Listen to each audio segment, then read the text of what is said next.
Hello, hello, hello. Welcome, welcome everyone to another MSI Insider live stream. Why is your name floating like that? Why is my name floating? Wait, let me fix that. Oh my God, Mike. Okay. I just told Peter said, good luck, because your preparation was so last minute. I have the perfect fix for you. Don't worry. Welcome everybody to the MSI Insider live stream. My name is Erik. And I'm Mike, and I'm almost back. Almost back, yeah. There we go. I'm sure there will be errors in other layers. No. This was one of your last minute fixes. They're not errors, they're Easter eggs. Yeah, could Just be. very obvious ones. Could be. One moment, let me...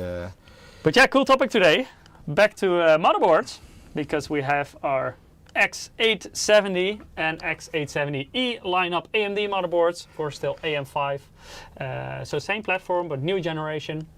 And we have some cool products here in front of us. But as you can see in the stream title, we will talk about one more very interesting model, which is the GODLIKE. We don't have a physical sample here, but we got our colleagues from our headquarters to record some great videos of this board, so you can see all the different features that it offers. What did you... You broke it again, really? Yeah. Okay, we hope that we can show you these videos, because Erik just broke the PowerPoint presentation we were in. But he will try to fix it in the background. We also have a giveaway today. We'll give away several Steam wallet codes. To participate, you can go to msi.com/2/insider. You can see the link right there. Or you can follow the direct link that our bot puts in the chat once every 5 minutes on YouTube and Twitch. If you follow that link, you go to our Gleam giveaway. Within Gleam, you can perform several actions. The more actions you perform, the bigger chance you have to win.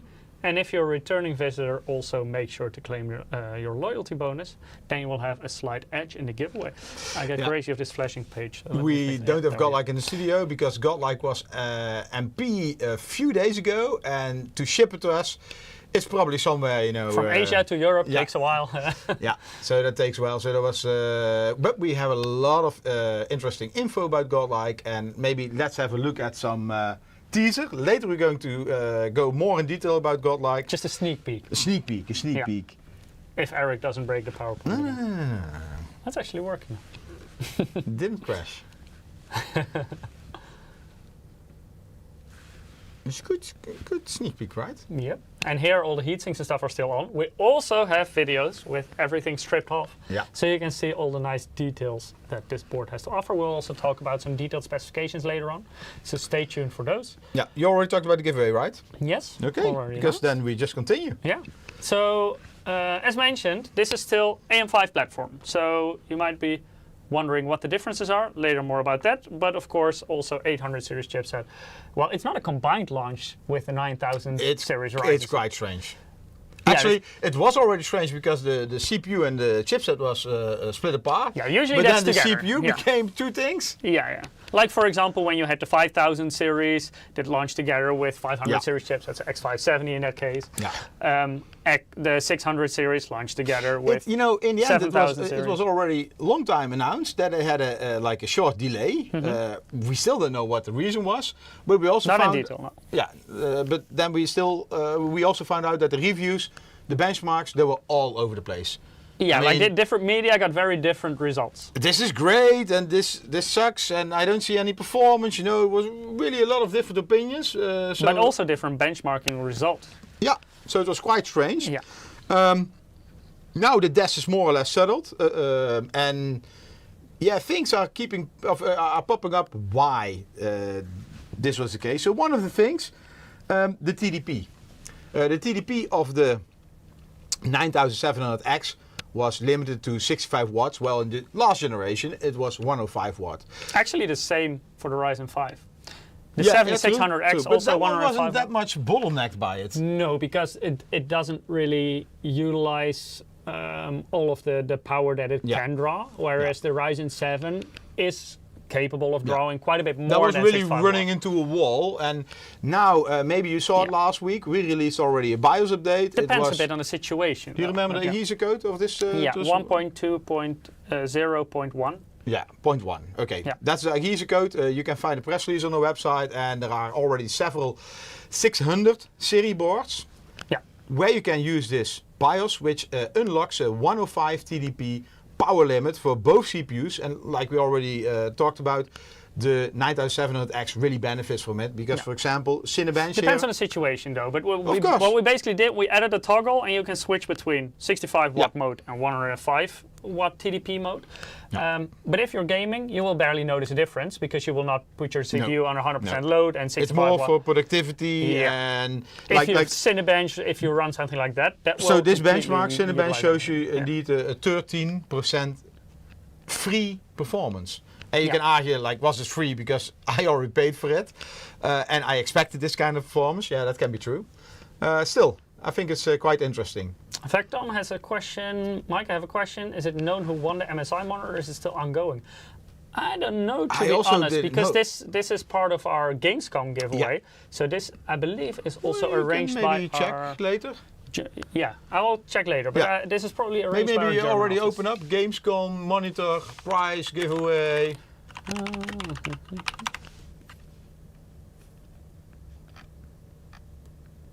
Yeah, I need the URL for that.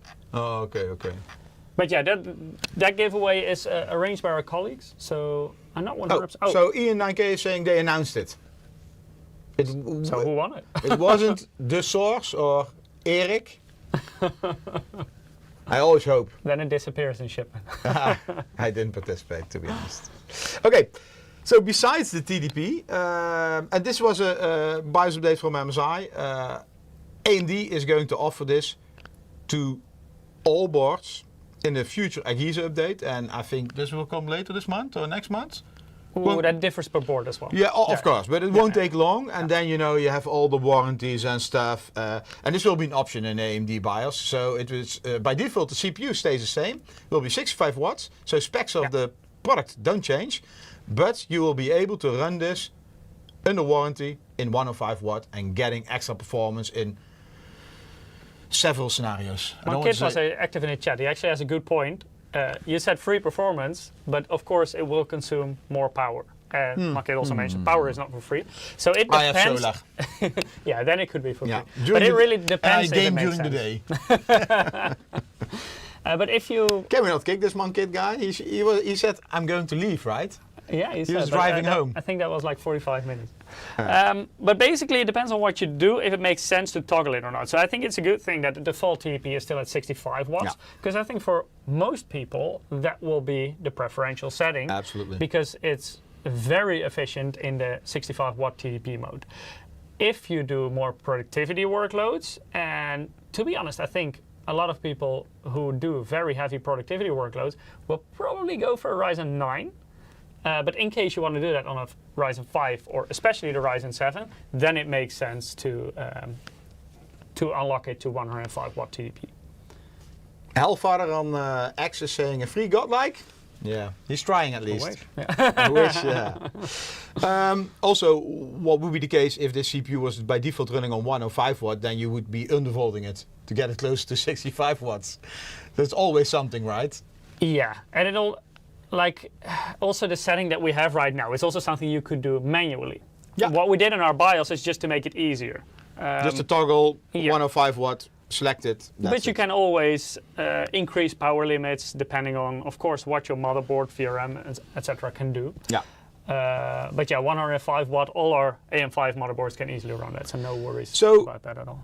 This limitation was already known during the reviews, because all the reviews had the conclusion like it's too limited, it needs a 105 TDP power watt.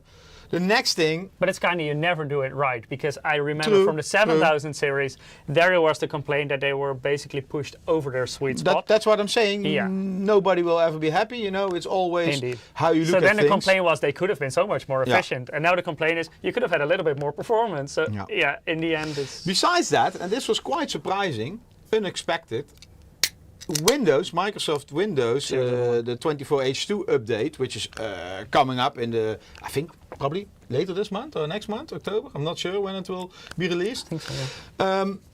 It had a new scheduler included. And scheduler is basically instructions, how a CPU handles the instructions. So basically how your operating system pushes the instructions to which core. Yeah, exactly. Yeah. And this can make a huge difference. So And when they run the benchmarks on this new preview version, you can already get this via the Insider, Windows Insider track, I think it's called, right? Yeah, I think it's the Insider program. Yeah. Kinda... You can get this... Good name, by the way, Insider. Yeah, I like you that can one, get this preview. They found out by benchmarking it, the 9700X got an 11% boost.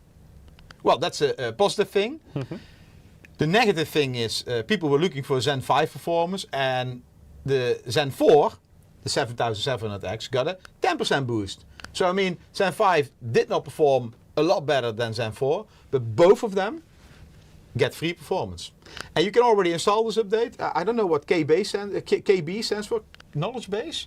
Ooh, I'm not sure. Oh, okay. Anyway, it's a Windows update. You can get it. This is the Microsoft naming rule for the versions. Yeah, this is like a small patch, and you need to force this on your system. It probably will not be automatically installed.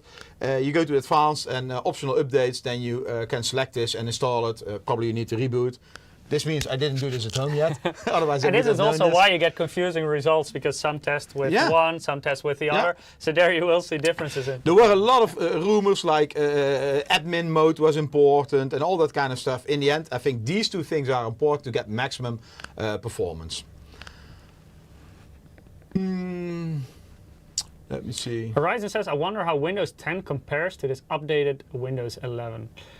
That's actually, it's an interesting one, because recently Hardware Unboxed did a test where they compared Windows 10 to Windows 11, and there they noticed that overall, on average, Windows 10 performed a little bit better in gaming than Windows 11. But this could change things, because I don't think the difference was as big as we currently see with this new CPU scheduler patch in the newer Windows. So it could very well be that the updated Windows 11, so to say, outperforms Windows 10 in gaming. That's what I expect. Market is saying KB is knowledge base, so I was close. Thanks, Market. Or keyboard. Okay. Okay, so let's talk a little bit. I mean, that's about CPUs. I mean, everybody talked already about it. They were launched a couple of weeks ago. Now let's talk about motherboards, because we have several here of them. The new chipset X870 or X870E. Not that much difference between them. So what is the platform offering? Mainly from AMD side, let's say more PCI Express lanes. So basically they are guaranteeing that you have M.2 PCI Express. And not specifically more, mostly faster. Yeah, indeed, but also so more Gen 5, faster. Yeah. And then I told you should say Erik on top of that. You're right, but on top of that. But you were not right. we had one guy complaining in the cam memory live stream. Why is this Erik there? He doesn't know anything. Michiel is the whole time correcting him. So I told you before the live stream. You cannot correct me anymore. Yeah, and the first thing I do, correct you. Anyway, we will shut off the comments. Yeah. No, but. That person will definitely come. So you get more faster M.2 PCI Express lanes, and AMD is also forcing this upon us. So we need to use them for the M.2. And we stop saying yes. Yeah, that's correct. Yeah, this means you're fact checking me. Yeah, but now you're actually factually correct. Okay. But also for the VJ. But VJ nobody needs, because there are not a lot of PCI Express 5 GPUs in the market.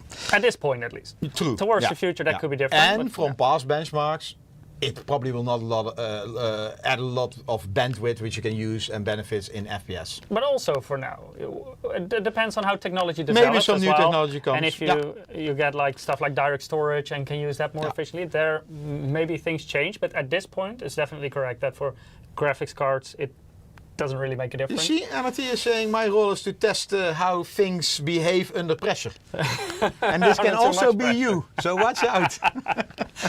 I never feel any pressure. One of the real new thing is the USB 4 ports on this X870 platform. This is done by an external chip. Later we're going to talk about it.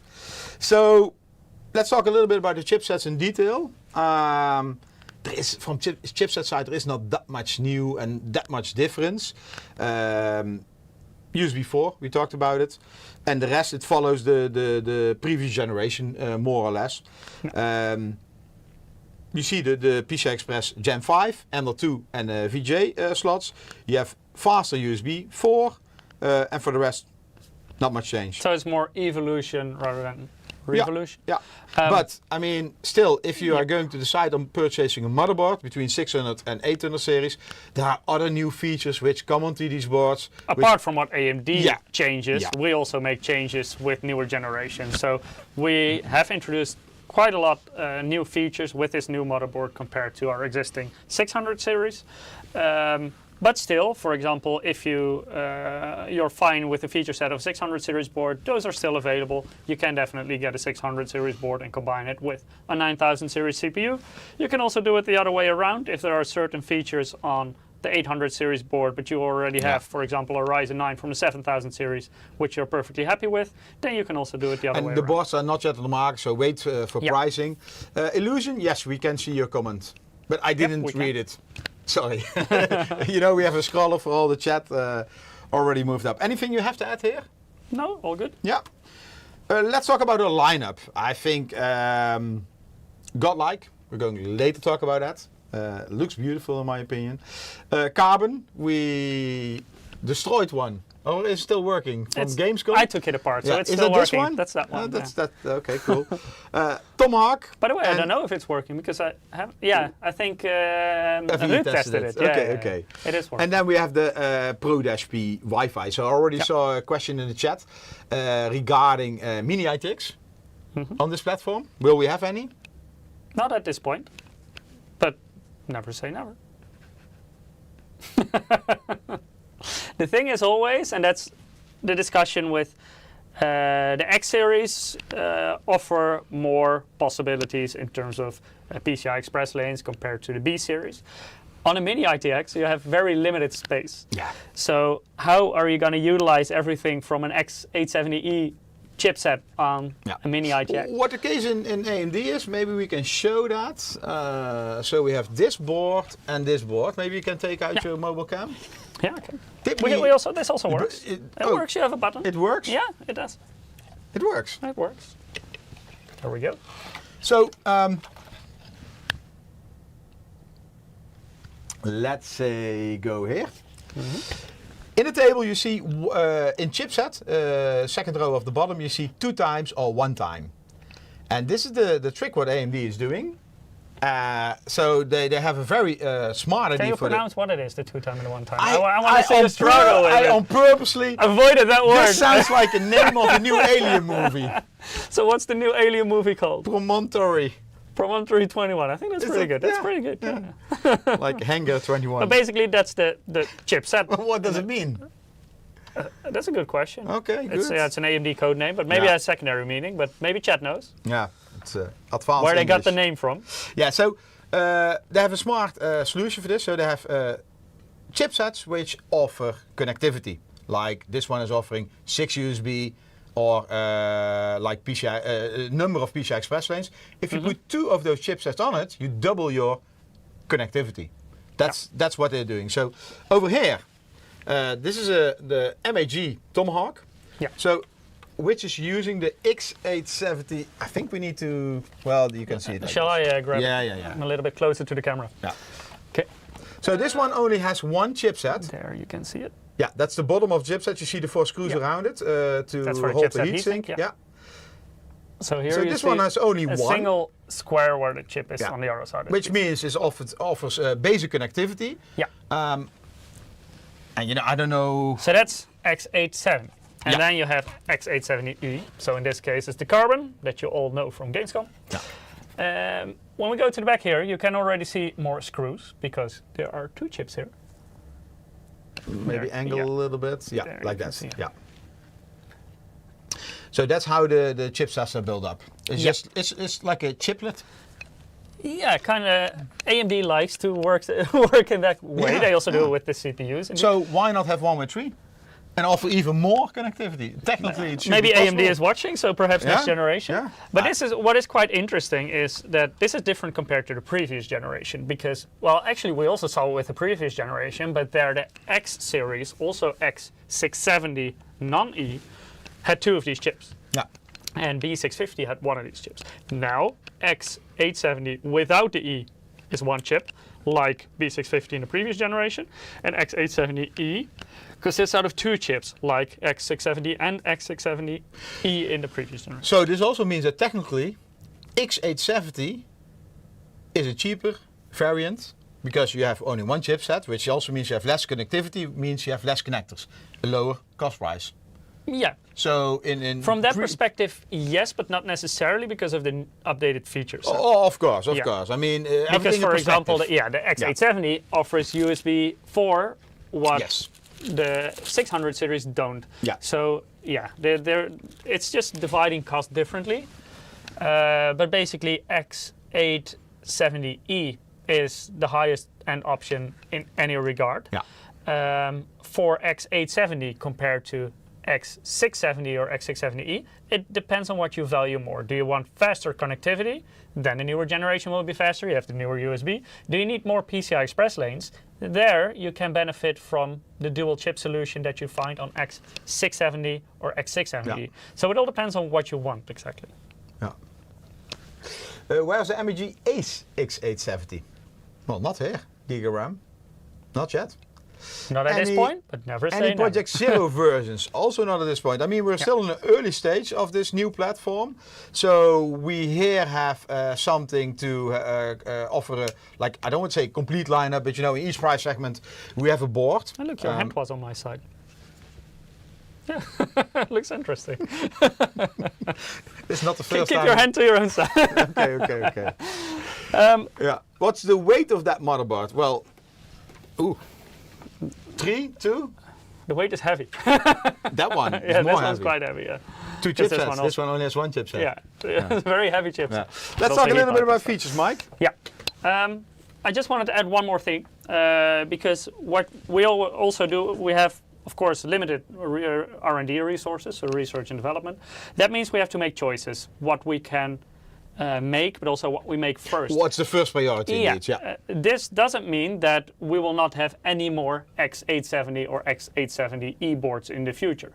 But actually, I already know some are coming. Yeah, but we kind of work in waves. Yeah. So this is what we call first wave.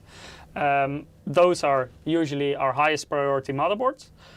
Those will launch at AMD launch date. What? Oh, banana for skill. No. Oh, banana for weight. Okay. I can definitely say that the motherboard is heavier than the banana. No. How many bananas? That's the skill for today. Oh, that's a very difficult one. I don't think my hands are this accurate. Who was that? Skeets? Yeah. Yeah, I happen to have one here. But heavier than a banana. Yeah. But yeah, this is basically our first wave of the X870 and X870E launch. But like Eric already mentioned, you can expect more boards in the future. Yeah. Okay. Let's talk about some features. You want to do it? I talk? No, you talk. Okay, so I will just fact check again. And you can do then you can talk. I will fact check. Okay, so power delivery. No, that's incorrect. No, okay, it doesn't have power delivery. Okay.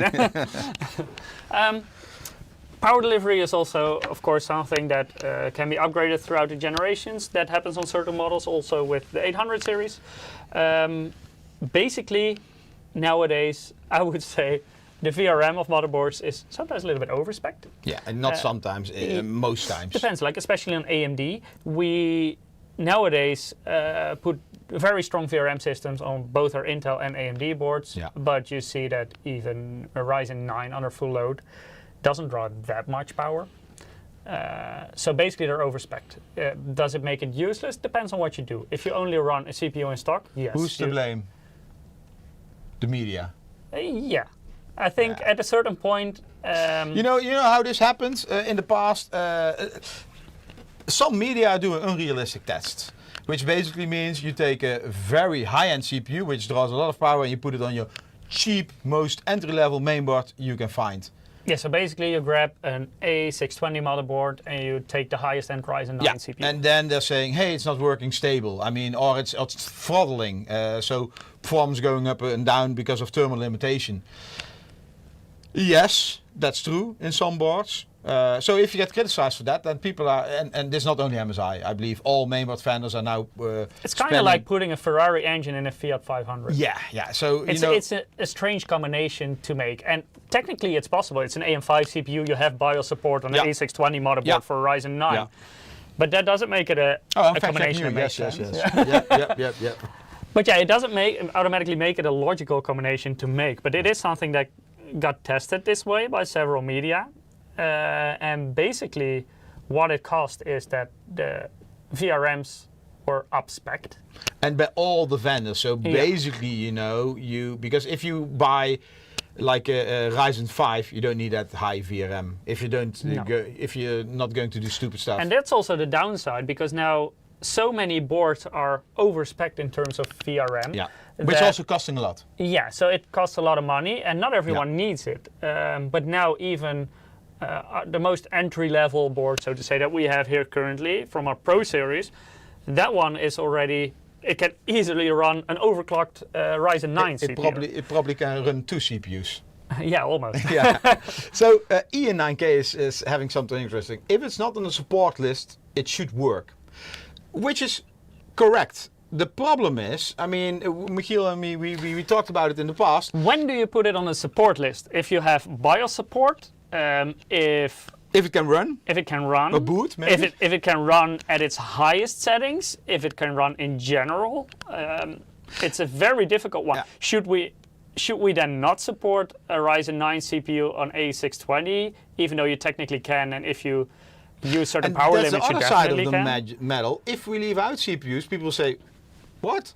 It's not supporting this. Hey, your competitor does have BIOS support for it. So that's the very difficult thing. What do you do with it? So what we do with it, we basically have the BIOS support for all of them. So also the lowest end board has BIOS support for the highest end CPU.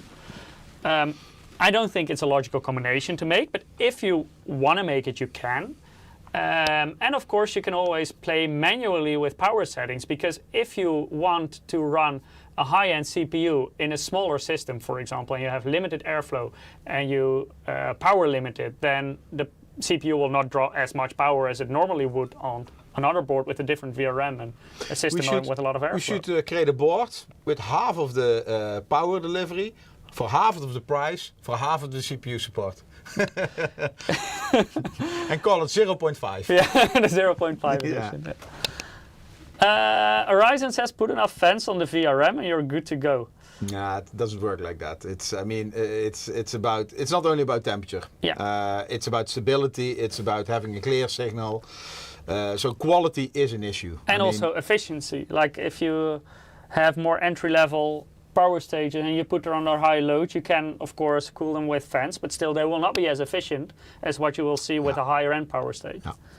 And if the CPU is sufficient, why not have fact, an efficient motherboard? Mike, have a drink. You talk too much. Yeah. Okay. We already know. Can we carve this in stone? That I talk too much. Yeah. Put in the toilet somewhere. Yeah. Mike talks too much. Yeah. It's fact. So we have Ultra Power. Ultra Power is the VRM delivery basically for the Carbon, Tomahawk and Dash P in this generation. So we talk about 18 digital phases, 110 amp SPS, server grade 2-ounce copper PCB, and then what we just talked about basically supports all CPUs in this generation. But also previous generation. Yeah. So and probably upcoming generation. Yeah. Yeah. So all 7000, 8000 and 9000 series, so basically every AM5 CPU on the market is supported. Yeah. Now, this would be nice. Vechtom, can you please leave a comment below below this live stream and say Mike is talking too much? I'll make a screenshot and put it on the wall in the office. Put a nice list please, everybody do so. A nice frame around it. Yeah. There's Japanese caps, yes, always nowadays. And then we talk about Ultra Plus, of Ultra Power Plus, which is for the Godlike, and then we talk about 24 phase. Later we have a movie showing you the VRM of Godlike. It is an insane VRM, for sure. Yeah. And then we have OC engine. So we will talk about OC engine on AMD. Yeah. Basically, what OC engine is, you have an external clock generator, so you can also alter the base clock of CPU, and base clock times multiplier is frequency. Yeah. On Intel, this makes a lot of sense because you have a lot of limitations. Not specifically, like with a K-SKU, you have an unlock multiplier. Is this the new, you're not right? The not specifically? It sounds friendly, yeah. but you're still saying, Erik. You're wrong. Yeah. But yeah, the K-SKU, you have an unlock multiplier. So that one you can always overclock. If you have a non-K-SKU, then your multiplier is locked. But if you alter the base clock, then you can still overclock with it. So if you have OC engine, so the external clock generator, in combination with a non-K CPU, you can still overclock, which you wouldn't be able to do without it. AMD, you can always overclock because they're not locked. You don't specifically need a K-SKU CPU like you do with Intel. You can also, for example, non-X CPUs, you can still overclock. A Ryzen on YouTube is saying, please tell me that Godlike finally has power lanes routed to the iGPU. Well, later we will let you know, because Mike and I were talking before and we still don't know the answer. I don't think it has, but we need to check. Yeah. We didn't pay attention. Sure. I'm pretty sure. Maybe with Thunderbolt. But still, if you put a power stage on for the iGPU, that means you lose a power stage for the CPU. No, so you have a few more. The idea of Godlike is as powerful as a VRM for a CPU you can possibly do. Yeah. Okay. So we're talking about VRM. Here it is. All the VRM and PCB materials. So we're talking about 10-layer Godlike, 24 phase, 110 amp, and it has OEC engine. And oh well, actually here we see it. So the one phase for the iGPU, that's I think here the last one. It's not there. It's not there. It's for the OC engine. Told you. Yeah, indeed. So answer that question as well. Yep. I'm sorry. But please let me know, why do you need an iGPU on Godlike? Ian9K says, I don't see HDMI or DisplayPort on Godlike. Nowadays you can also have display output over USB. So USB Type-C can carry a DisplayPort signal. Maybe I can actually show you. What's the heatsink? Can you go to the close-up camera? Yeah. So here I, for example, have Carbon. This board does have power stage for the iGPU. And here you see the USB Type-C. It has these two ports, have a small DisplayPort logo next to it. That means that they can carry a display signal from the iGPU and basically function as a DisplayPort output. When you don't have the power stage, then of course you cannot have the display output from your iGPU anyway. So then it wouldn't work. But nowadays it's not that you necessarily need an HDMI port or display port physically on the I/O anymore. He's saying iGPU for troubleshooting. I know this. I also had it that I was debugging my system, and it's really easy to click a monitor on the iGPU and to make sure it's not the GPU or install drivers. Yeah. Actually, it's a long time I used that because I was talking about DSub. That's a long time. That's a long time ago.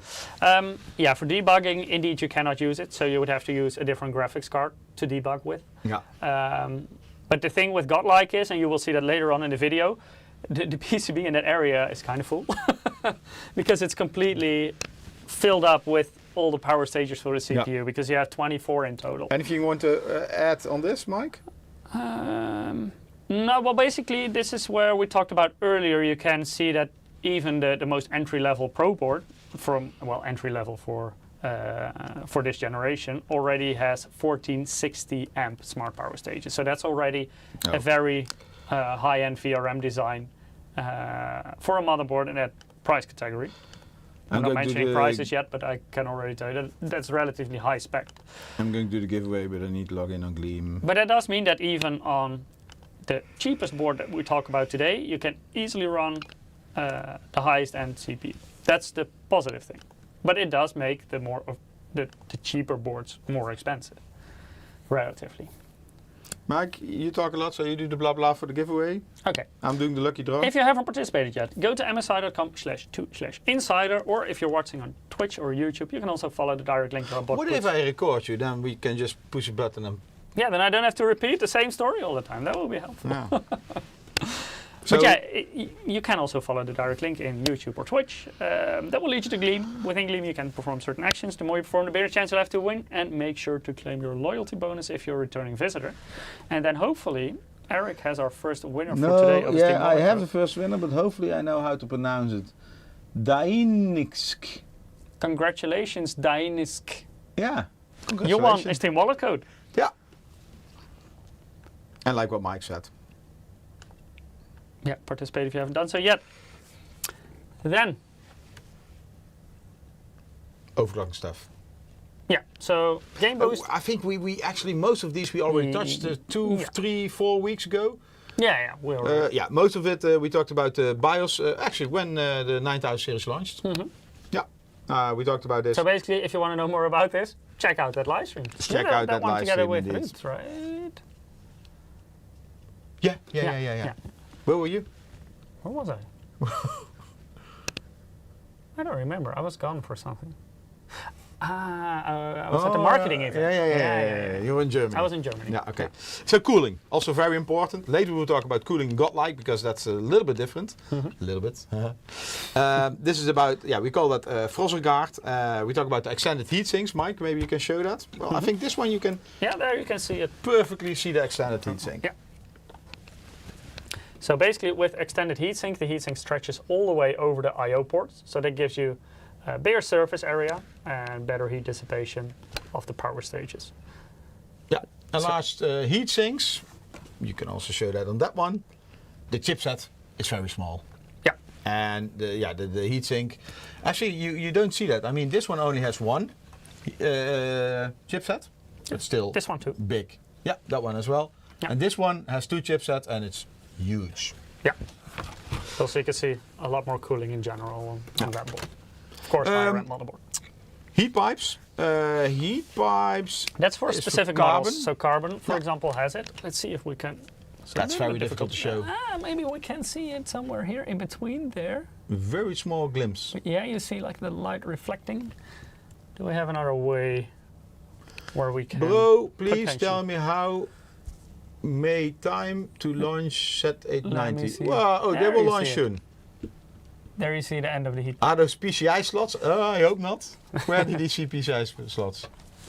No. PCI, like old school PCI, No. non-E. Yeah. Will a new chipset handling 4 DDR5/6 probably with Expo? No, memory compatibility is always an issue. The more you put in, it's difficult to get it stable. I think AMD this generation, they made a good improvement on handling 4 memory sticks. Will it be I will go here to this scene. Will it be perfect? I don't know yet.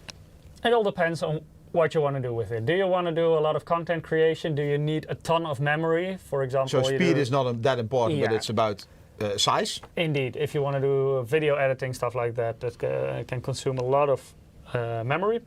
Our video editors are always complaining about this. If they use Adobe After Effects, for example, it takes up a ton of memory. Yeah.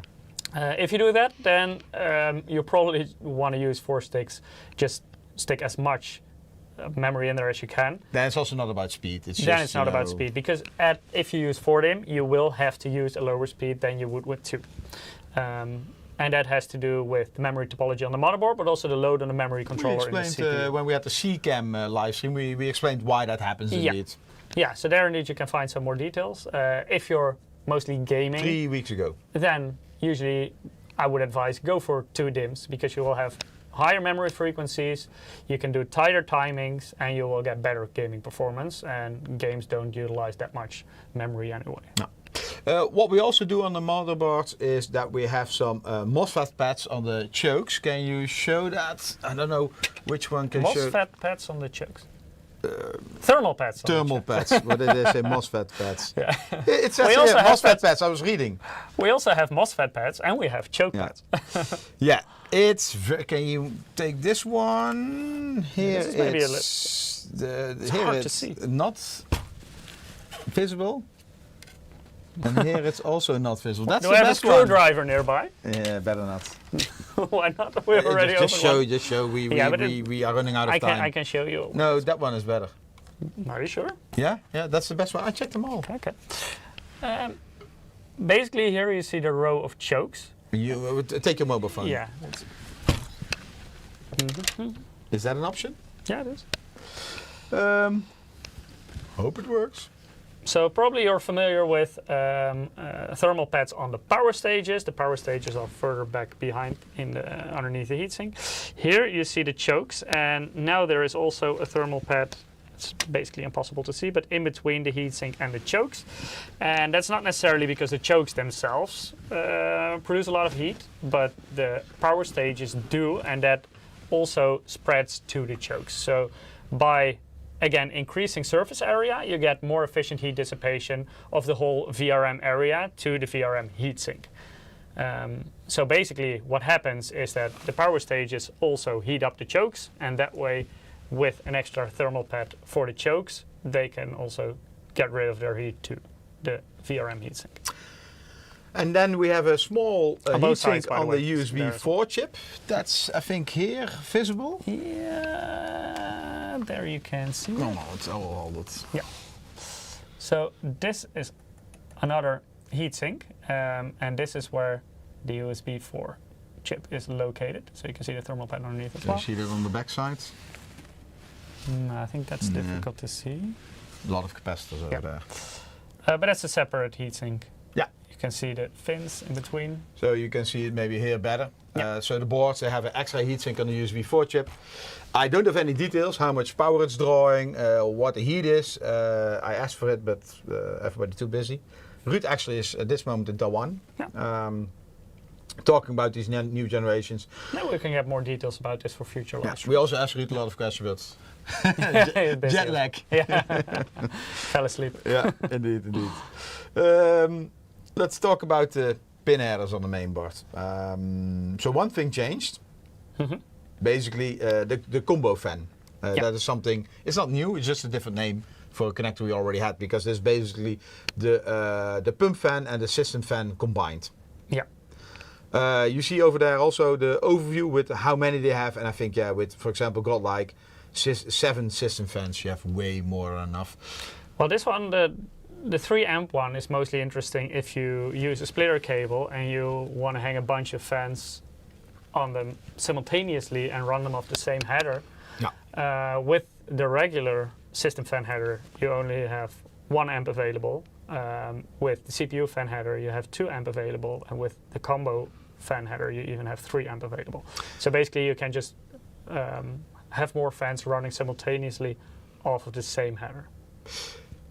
Maybe this is also something what we here need to highlight. I mean, all these fans take power. RGB takes power, so later we're going to talk about the feature we have for that. But yeah, now we're talking already about 2 amp, 3 amps, 1 amp. So in the end, this can all add up the power draw of a motherboard. Yeah. Connectivity, so networking. I believe you know the 5 gig, 10 gig for GODLIKE. That's 5 gig is actually quite a big upgrade compared to the previous generation AM5 motherboards, because the default was there 2.5. I think on max, and before that only 1. Oh. No, we also had 2.5 already on 500. Yeah, maybe the high-end one. No, also like B550 boards already had 2.5. Yeah, but now this generation, basically the default is 5 gigabit per second, whereas previous generation was still 2.5 gigabit. I need to drink when I'm wrong, okay? Then we need to get some vodka. That's a nice game. We'll make a drinking game of the live stream. You'll get wasted. Like Eric already mentioned, GODLIKE also has 10 gig LAN. So there are 2 LAN ports on there. One is 5 gig, one is 10 gig. Yeah.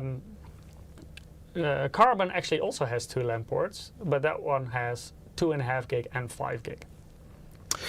Somebody, sorry, your name is it Japanese or Chinese? It looks like people in Chinese.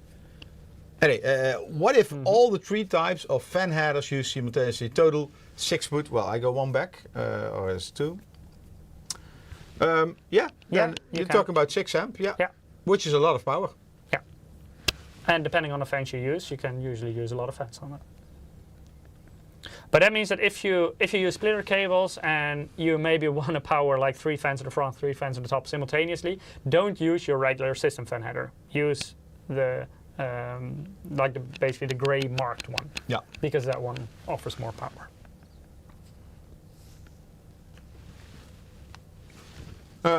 I think this we can skip, right? Yeah, later on we'll talk some more about Wi-Fi Yeah. 7. Yeah. Yeah, so Wi-Fi 7, Mike. That was a good bridge, wasn't it, to this topic? Yeah. Wi-Fi 7 can be different. So you have Wi-Fi 7 and Wi-Fi 7, where one Wi-Fi 7 can be quite a bit faster than the other Wi-Fi 7. We basically opted for the quicker solution on our motherboards, the faster option, up to 5.8 gigabit per second.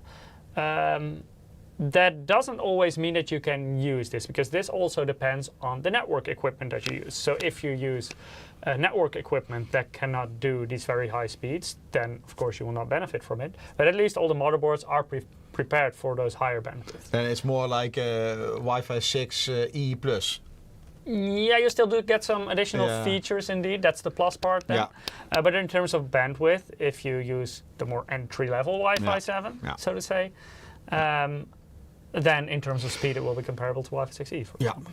Yeah. And not only that, I mean, it also has to do with your house, how the walls are built, the signal strength, etc., the positioning of those mesh. Actually, this is the thing we forgot on Gamescom. We forgot the wireless. Talk about our wireless Romy. But we will still talk about that in a separate live stream, I think. True. So we will. If we can get a sample, like always. We will arrange it somewhere. Yeah. So one of the big differences in Wi-Fi 7 is that all those bandwidth, normally you had to use, it was either one of them, and in Wi-Fi 7 you can use them all at the same time. So yeah, the different frequencies. Yeah. So this will increase the bandwidth as well. But again, you need to have the right equipment, like mobile phone or device, access points, setup. But you can basically stack the speed of different frequencies. Yeah. And that way you can get a very high bandwidth. Yeah, the bits we're not going to talk about it. You want to talk about the bits? Well, we can do that in a separate live stream. Yeah, maybe with some future network equipment. Then we can do some demonstrations as well. But I think this is quite important because the Wi-Fi 7 is not Wi-Fi 7. It's like you have a lot of different versions with different speeds. So it's very important to check what you want to be using, what kind of mesh setup you have. And I know Wi-Fi 7 mesh is still very expensive. Wi-Fi 7 in general is quite expensive. Yeah. It's new, but this will now become default on more and more mainboards. Do we still have anything with Wi-Fi 6E in the next generations? What we know of? Not that much, right? I think the more entry-level boards. Yeah, probably. No Wi-Fi. Because of course this is X series chipset, so this is relatively high-end. Yeah. This all has Wi-Fi 7. Yeah. But that doesn't mean that all our future boards will have Wi-Fi 7 everywhere. Ooh, sneak peek of Godlike. Yep. And it's not complete yet. So we already talked about the PCI Express 5 storage. Also a trend what you see in MSI on the motherboards is that we offer more M.2 slots. M.2 is affordable. There's a lot of competition on the market. And the size is also getting bigger and bigger. What did I see recently to 8 gig SSDs? Yeah, I think 8 gig is the max nowadays. You can I didn't check price, but probably it will expensive. be still expensive. I can tell. But 1 terabyte, 2 terabyte, it's very affordable nowadays. Yeah. Also for PCI Express Gen 4 for a lot of people already. nowadays, 2 terabyte is about the sweet spot, I would say. Indeed. PCI Express Gen 5 still a little bit expensive. You also need to check on how to cool it, but it's a matter of time. NRT says 8 terabyte, not gig. Do we say gigabyte? Probably I said gig. I need Should to be drink. terabyte, yeah. I need to drink. Yeah, 8 gig you would fill up quite quickly. Yeah. The swap file. We're laughing, but it's true. And you see this on Godlike. So here we show 2 slots which are Gen 5 by X4, 3 slots which are Gen 4 by X4, and we don't show 2 Gen 5 slots because they are on an add-in card. Yeah. Add-on card, whatever. Add-on card, yeah. Add-in card.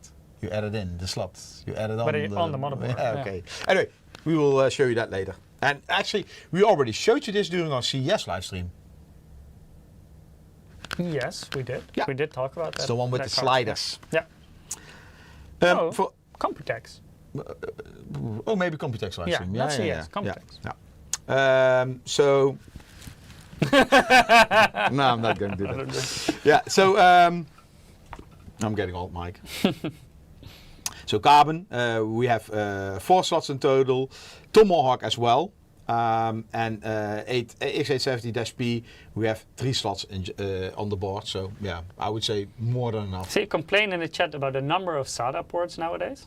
I'm just curious, how many SATA devices do you still use that 4 is not enough? Because at a certain point, we have a limited number of lanes available, so we have to make choices. Yeah. And nowadays, because so much moved to M.2, we are basically reserving more lanes for M.2 storage and limit the number of SATA ports because of it. Yeah. Of course, you can still get more ports on it and make it switchable, but that will make it quite a bit more expensive to add a lot of M.2 and SATA and make it switchable. But I think, especially in the past, people took a lot of SATA devices with them from older systems to their new system. But nowadays, I think it's more moving that people take more M.2s with them from previous systems to newer systems. Of course, there are exceptions, people that use a ton of hard disk drives and really have a lot of storage. For me at home, and this is of course my personal situation, I would do that in a server. I Or have my NAS storage is in my server. It's not really a NAS, it's more like a nasty server put together by me. But that's where my storage is. And I also have that in a central location that I can access it from different And my systems, computer, it's all SSDs. I don't want any SATA device coming near it. And especially I don't have space for SATA devices in my and even not a hard drive or something. Because I personally use 0 SATA ports. I can definitely imagine that people still use SATA. But I would be surprised if people still have so many. But all of these only have 4 of them. Right? All we have here in front of us on the table, 4. Yeah. Or you can buy a $20 SATA expansion card. Alan says my 670E Carbon had 10 SSDs in it. Wow. But it doesn't, I mean, SSDs That's can be lot, SATA, can be M.2. But don't you get at a certain point then, I get that you take SSDs to newer systems, but at a certain point, I kick them out because the old SSDs are so small compared to the new ones that And the price is getting lower, so it's better to buy one new one which is way faster and bigger. Also more organized at a certain point. Never. I always try to organize my folders. It always ends up in a big mess. I start organized, but at one moment I'm like, what is it, Partition Magic or those kind of tools? I'm like, ah, damn. Well, Alan says 15 terabyte RAID in SATA 3. Yeah, that's something I would personally do in a NAS or in a server. I don't think that's a very common use case for a desktop PC. Of course, it happens. Some people do it. But at a certain point, we have to prioritize either M.2 or SATA. And nowadays, you see that that's shifting for us. So we will more often prioritize M.2 over SATA. And that also means that you will see the number of SATA ports decreasing on this generation, for example, compared to the 600 series. So Lion Lawrence is asking when basically are the X870 motherboards launching. We're not, I think, not allowed to talk about it, but you don't have to wait long. Sometime soon. Sometime soon, yeah. Well, soon. Relatively soon. Yeah, relatively soon. Yeah, indeed. Okay, let's move on. It's a very safe way of saying it, right? Relatively soon. PCI Express interface. Well, you know, we basically already talked about the SMTP. Of not SMTP. SMTP, that's something for mail.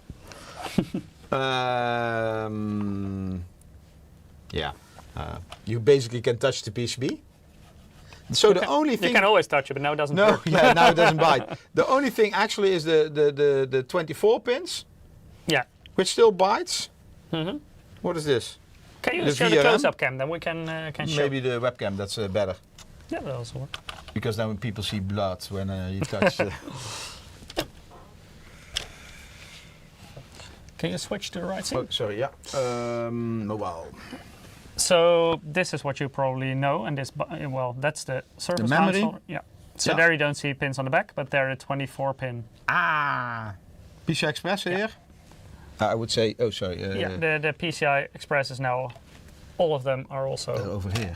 SMT soldering. That's the problem, you know. You even don't see where they're located. No. And SMT soldering does have here. The benefit of better. I almost dropped my phone on the motherboard. Of the better signal quality. So that's especially important with the newer PCI Express generations, PCI Express 5.0, but also DDR5 compared to DDR4, for example. That's where better signal quality. Also, definitely the maybe we show that on this board. What do you want to show on this board? Steel armor. Do we have a? You were the one which did the preparation for here, right? Mm-hmm. Do you have a GPU? I can drag a GPU from somewhere. Come on. You don't have a GPU. Where should I steal one? There was one on the table, but that one disappeared, didn't it? Yes. Oh, Mike. Hey, there is a key over there, and then there is a storage where you can grab a box and grab a GPU. Yeah, probably then I have to unbox it and stuff. Eric just quickly grabbing a GPU. Not quickly. This is a PCI Express slot as you know it. It does have the new... well, this one doesn't actually. This one has the new Steel Armor 2. And that one is 121% stronger than the Steel Armor 1, the regular. The Steel Armor 2 you will find on all our gaming models. So basically if it says MAG, MPG or MEG in front of it, and then you will have the updated Steel Armor 2 PCI Express slot. Another difference here is the release thingy. Are we already going to show that one as well? Because that's different on that board. I just took a box. So what did you get? 3090 something something something. A big one. Yeah.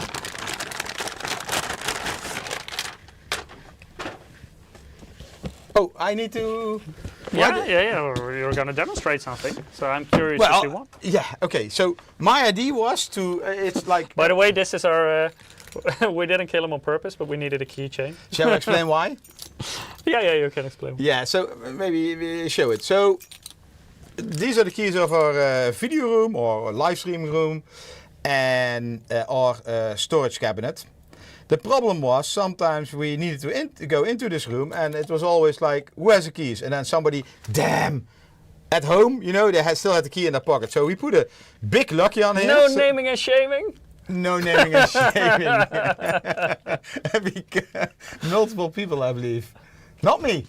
Well, I know who the person is who did it most. And for that person, we introduced our keychain. Yeah. So we. It used to be a full locky in the past. Yeah. So the purpose was that you could not put it in your pocket. Without noticing, at least.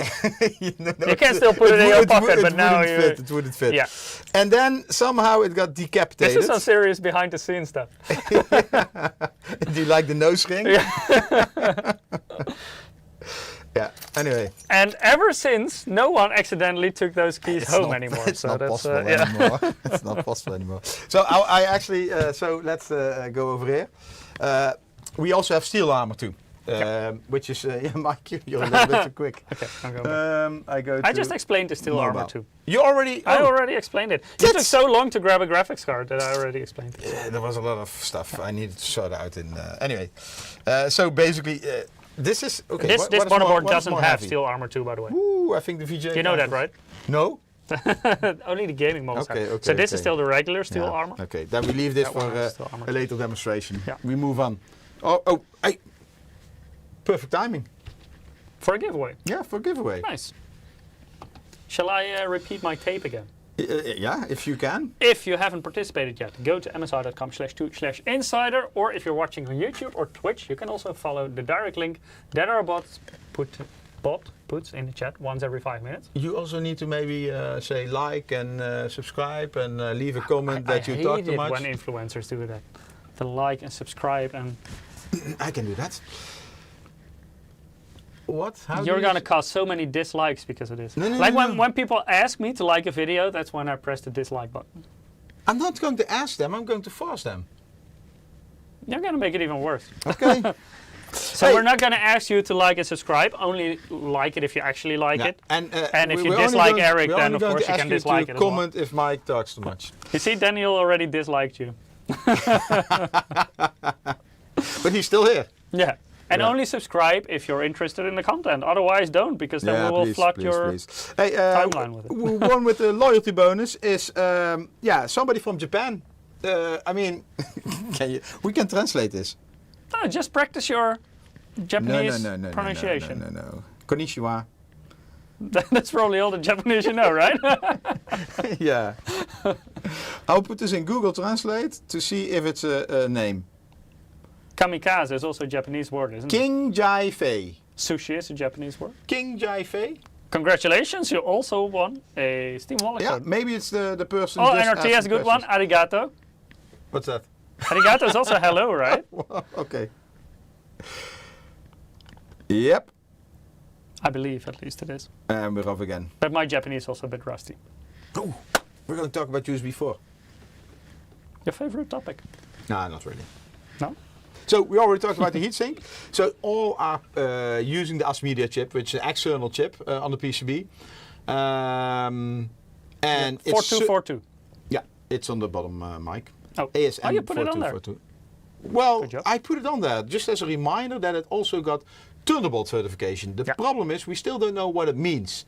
And we talked with people in HU. Well, we asked Ruud to talk with people in HU because he's there. And he also didn't get a clear answer. But I think last week... Basically, what we do know is that it meets the minimum requirements to call it Thunderbolt 4. Yeah, so we expect it's 100% compatible with Thunderbolt. And... But this is a very recent development. So this Yeah. specific chip that we use on these motherboards to get USB 4 on there recently got certified to be compatible with Thunderbolt 4. yeah. Oh, Sega and Nintendo are also Japanese words. Cool. That's I very know true. more. Sony, You're cheating. Mitsubishi. That sounds, yeah. Okay. Yeah, so you not only have fast 40 gigabits per second data transfer. We have here some devices who are using that, but I think there are not that many on the market yet, right? I actually see a very interesting comment. I quickly want to comment. Ian says, I can't believe Intel allowed that. Old Intel would never. I don't think that's really the case because Intel, also in the past, they defined more standards. For example, the ATX standard that we use and stuff, that's all also from Intel. You can all see it like this. I mean, Intel is probably moving at one point to Thunderbolt 5, and this is still Thunderbolt 4. So it's maybe the third party is lagging one generation behind. It's an assumption, not a fact. But still, it's quite common for Intel also to set certain standards that, of course, the side of I Intel. know a lot of nice stories, but I cannot tell them on the stream. From the past, how Intel did the chipset business with SYS and VIA. Oh, I remember this. The VIA chipsets were pretty cool though in the past. You had these Frankenstein VIA, combinations. What was it? 866? No, that was SYS. 6. Oh my god. I'll tell you later. Yeah, so we already talked about the ampere all the pins could draw from the motherboard. Also RGB, RGB can take a lot of power. I mean, it depends on how many you connect to each other, how many LEDs you have, and this all adds up. And that's also why we have this extra connector. It's a 6+2 connector at the bottom of the motherboard. Let me quickly show up close. I like the mobile cam. You like the detailed cam. Okay. Yeah, over there. So, and that is to make sure the whole mainboard gets enough power. And especially now, some people will use multiple GPUs to do AI at home. It's rendering images probably, or speeding up their local LLMs. But that's advanced stuff. But then you need this kind of extra power. Oh, sorry. Talking about extra power, our Godlike model offers 60 watt power delivery over USB Type-C. Of course, this is something that your case also needs to support. So not every case can deliver up to 60 watts over the front USB Type-C. Yeah. So definitely double check that for the case you're planning on getting in combination with this. And also, if you want to use the 60 watt power delivery over USB Type-C, make sure to connect the 6-pin PEG connector on the motherboard, because the motherboard does need additional power for that power delivery feature. Yeah, only when you are charging. Yeah, but then you need to plug it in. Yeah. Of course, if you don't want to use power delivery, you can also use it as a regular connector. Then you don't have to connect it, but it will function as a standard front USB Type-C with lower wattage.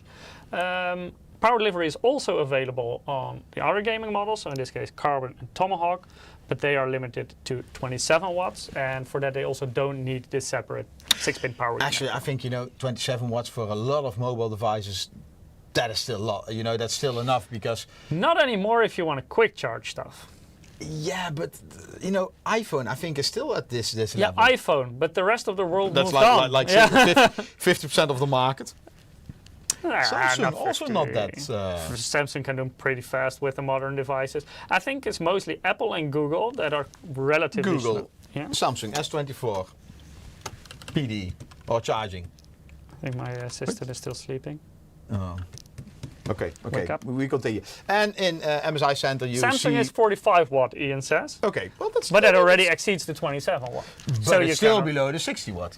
Yeah, okay. Yeah. But like if you have, for example, Yeah. handheld devices and you want to charge them, you can actually do that in your PC Yeah. now. Well, actually, you. If you have a claw, Yeah, indeed. You can continue playing games. you can charge a notebook on it. Yeah. This is your department. Yes, easy DIY. A lot of stuff. Yeah, and this is also where we made some improvements again on the previous generation. Actually, just a to make lot it- of small improvements. A lot of small but it all improvements. helps. just to help. make the building process easier, basically. I will grab Yeah, the well, card. I not OnePlus and all those brands. I know. I mean, I see 120 watt and above. Xiaomi. think But I was more talking about the iPhones, the Samsungs. My which phone have also a big does market 45 share. watts, I believe. Mine is doing 75, I believe. And that's I mean, that's nice. So you can benefit from a godlike. No, it's I need 75. 60 Yeah, we need to get better power delivery on. So easy DIY features. Now you're gonna demonstrate. No, Yes, you're you going can do downstairs? this. Because then it's easy DIY. If even you can do this, then it's good. Okay. You need to. Your phone is doing strange things. Hello, turn. Yeah. Let's try again. Okay. Yeah, there we go. Okay. What do I need to show? All the different easy DIY features. Yeah, but, I mean, my hands will demo. Okay, let's start with start. You have a nice list next to you. You see Yeah. easy M.2 installation. So it says easy Do- magnetic okay. M.2 shield frozer. Yeah. So So you know what that is. in your preparation, Yeah. did you prepare SSD? I always have an SSD nearby. Oh my gosh. Shall I grab an SSD for you? Okay. Okay, I will show you this. I already have an SSD. Oh, really? Yes. That's different. Look, there you have your Yeah, SSD. thank you. There you go. Okay, so very easy. With one finger, you can open the slot, and here you directly at the bottom, you see the RGB connector. Oh, I have like middle fingers. You see? I need to do some. Anyway, it doesn't matter. Okay, so over here you have the magnetic RGB connector. Yeah. And this is the mechanism which you can use. Yeah. No, Mike, what are you? Oh, you're doing something there. I was like, well, Yeah. what are you trying to show? This is the mechanism to lock it in. So then, over here, what kind of SSD By the is way, this? so that one goes there. So Yeah. you don't need to plug anything in. So SSD, you just push in But over Eric, here. you forgot to mention, why is there an RGB connector on this? Because that's RGB. You didn't even show. Where's the RGB? Later, I mean, that's, everybody knows it's for FPS. So That's true. one finger, you push it down. Oh, this is the previous generation. This is the yeah. So first generation easy Yeah, M.2. so this is the first generation Easy M.2. Then this one, it's easy. You just push it on there, and it clicks, and it works. Now I need to take it out. I think I need to take it out. Oh, one moment.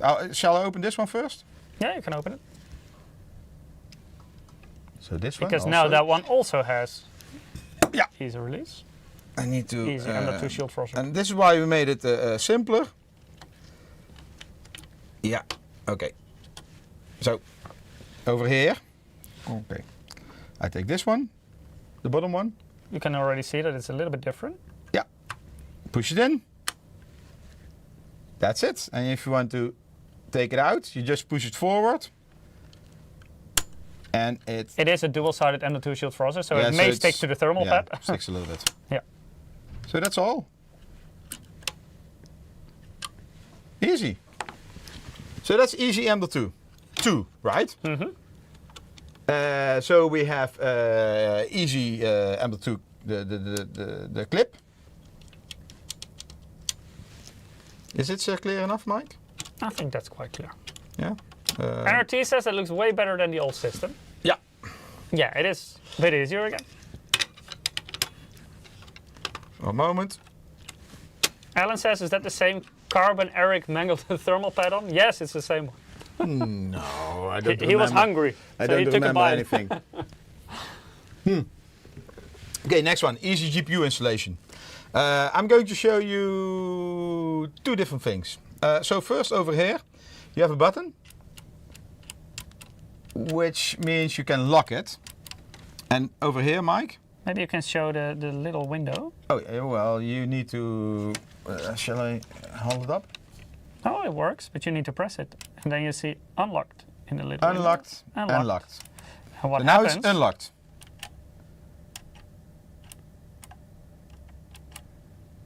I'm going to put it at unlocked, I hope. Well, we can check here. Take a GPU. That's not unlocked, is it? No, it's in the same position again. Oh, I think it's my angle. No, it was unlocked. Mike. I couldn't see. You amateur. Okay, so we put the GPU in. We lock it.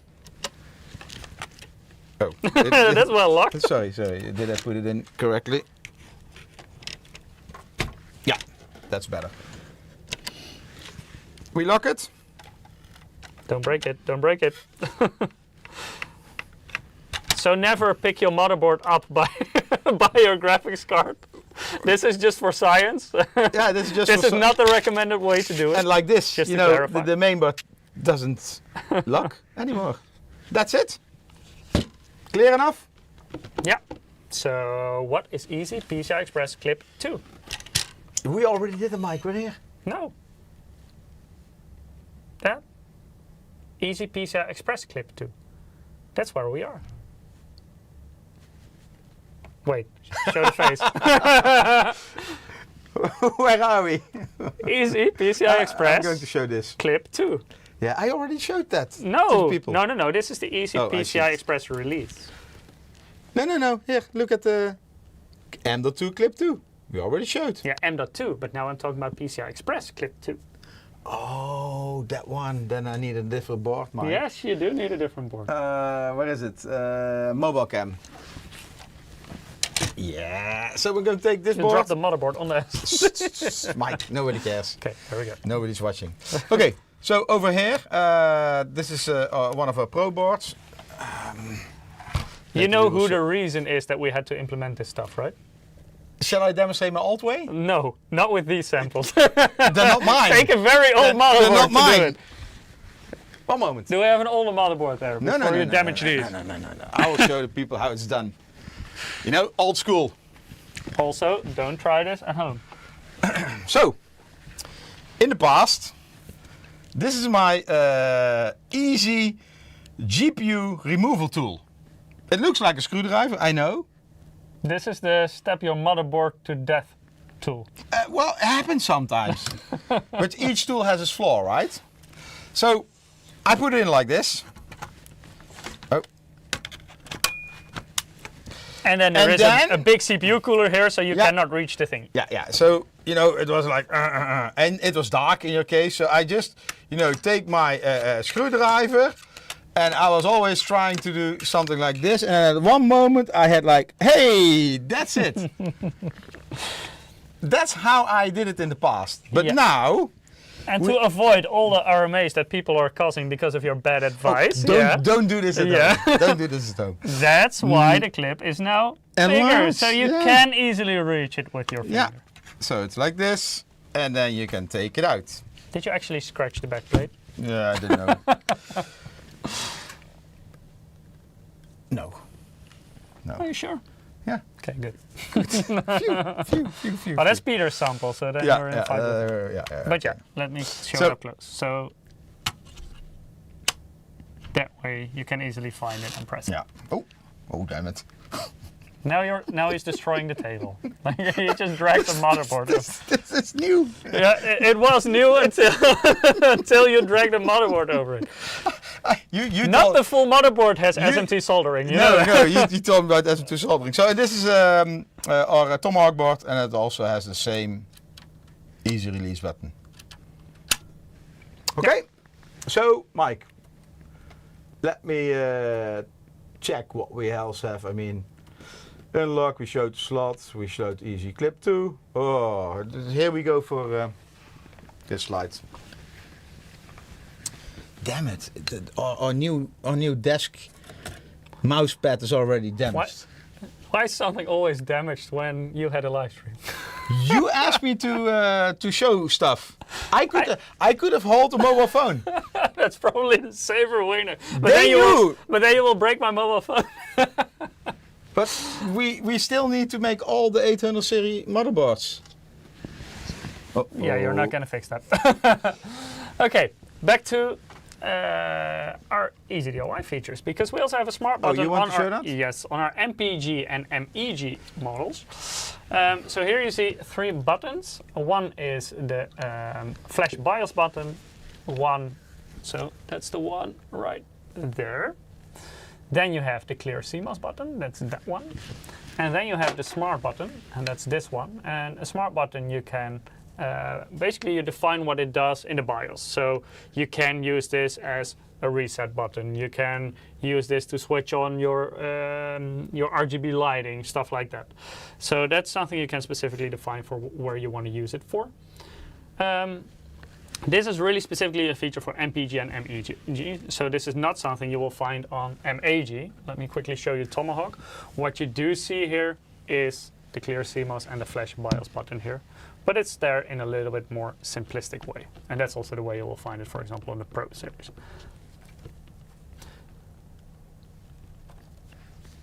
Dual BIOS switch is specifically a feature for the MEG series. Old one. Yeah, it's also not something we can show because we don't have the GODLIKE physically right here.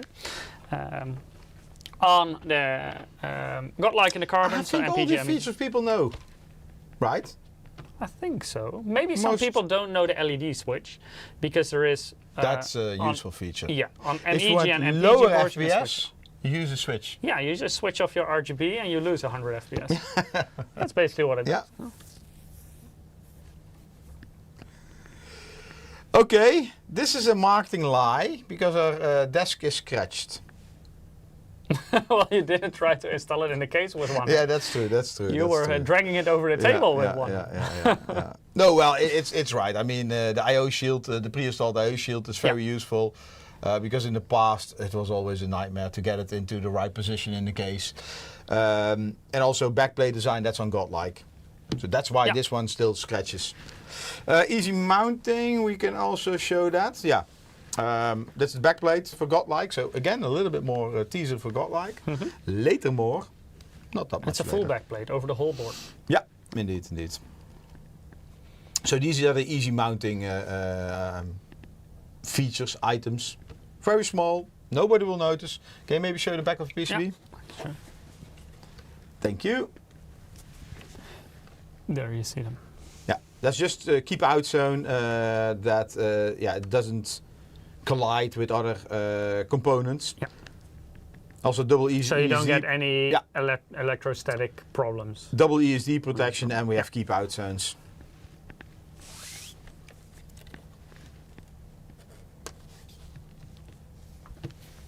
Live demo? Yeah, we have the box there, and there are some nice accessories in there. This is the box of carbon, by the way. So let me quickly grab some stuff. Where do you want to start? JF 1 and 2. Okay. Oh Then no, you we need- have the antenna. You can show that? Want to start with the antenna? Yeah. Okay. And I grab the antenna. I don't know why the slide is here. But Because it's also an easy antenna connector. Don't break the antenna. I didn't break it. Okay. Are you sure? Okay, this we need the mobile phone for. We'll make some space for So you. I can hold it. I already saw some tips what I can do with it. Yes. Don't break it. Don't drag it. I should remove. There you have no, the no, antenna. No. Oh, you're gonna film. Yeah. They said remove the case. So this is the connector of the antenna, and as you can see, you don't have the screw-on thingies on there anymore. These points are still compatible with the other antennas as well, so you can still screw them on. But the new antenna you get with it, you just plug it in there. It is a little bit firm, so you don't accidentally unlock it. You really have to pull it properly to unlock it. But to install it, you just push it in there. So it's a little bit easier again. And if you want to use a different aftermarket antenna with the... Testing. Yeah, again, you're dragging the motherboard over the... We just saw how that ended. Sorry. I'm here for doing some live tests. Sorry. Okay. The type of antenna you get differs per motherboard. So this is the variant you will get with the carbon, for example. How firmly did you put it on there? So this is like in 2 pieces, but for example, the Tomahawk and the Pro one, they come with like a single piece magnetic antenna. Yeah, magnetic. Magnetic, so you can just stick it to your case. Yeah, you can stick it to your graphics card as well. What do you want to do with the graphics card? Stick it. This is not magnetic. That's the other one. That's what I told you. Yeah, you didn't prepare the slide. The SSD maybe. Or will we? You want to test if that's magnetic? Yeah. Will we then erase it? Better not. No, it's not an old school hard drive. No. Ooh. Okay, let me grab a cable. Yeah. Oh, we should have some extra protective Maybe layer. first film this, because this is the EasyCon connector, and basically this is the JAF2. So you may remember the JAF1 connector we had on the Z790 Max motherboards. It's almost in focus, Eric. Yeah, sorry, I was the chat. We need to. Can you hold this, please? Yes, I can hold. I'm going to. The chat is not. Okay, Eric is going to fix the chat. Yeah. Basically, this Not is that we the need newer whatever you generation say, of our but- JAF connector.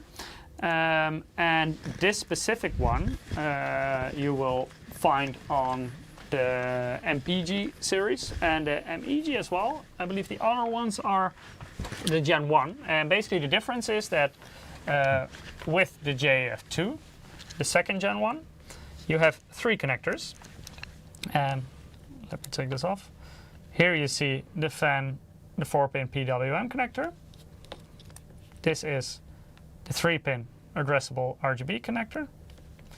And this one is a little bit hard to unplug by one hand. This is actually a USB header.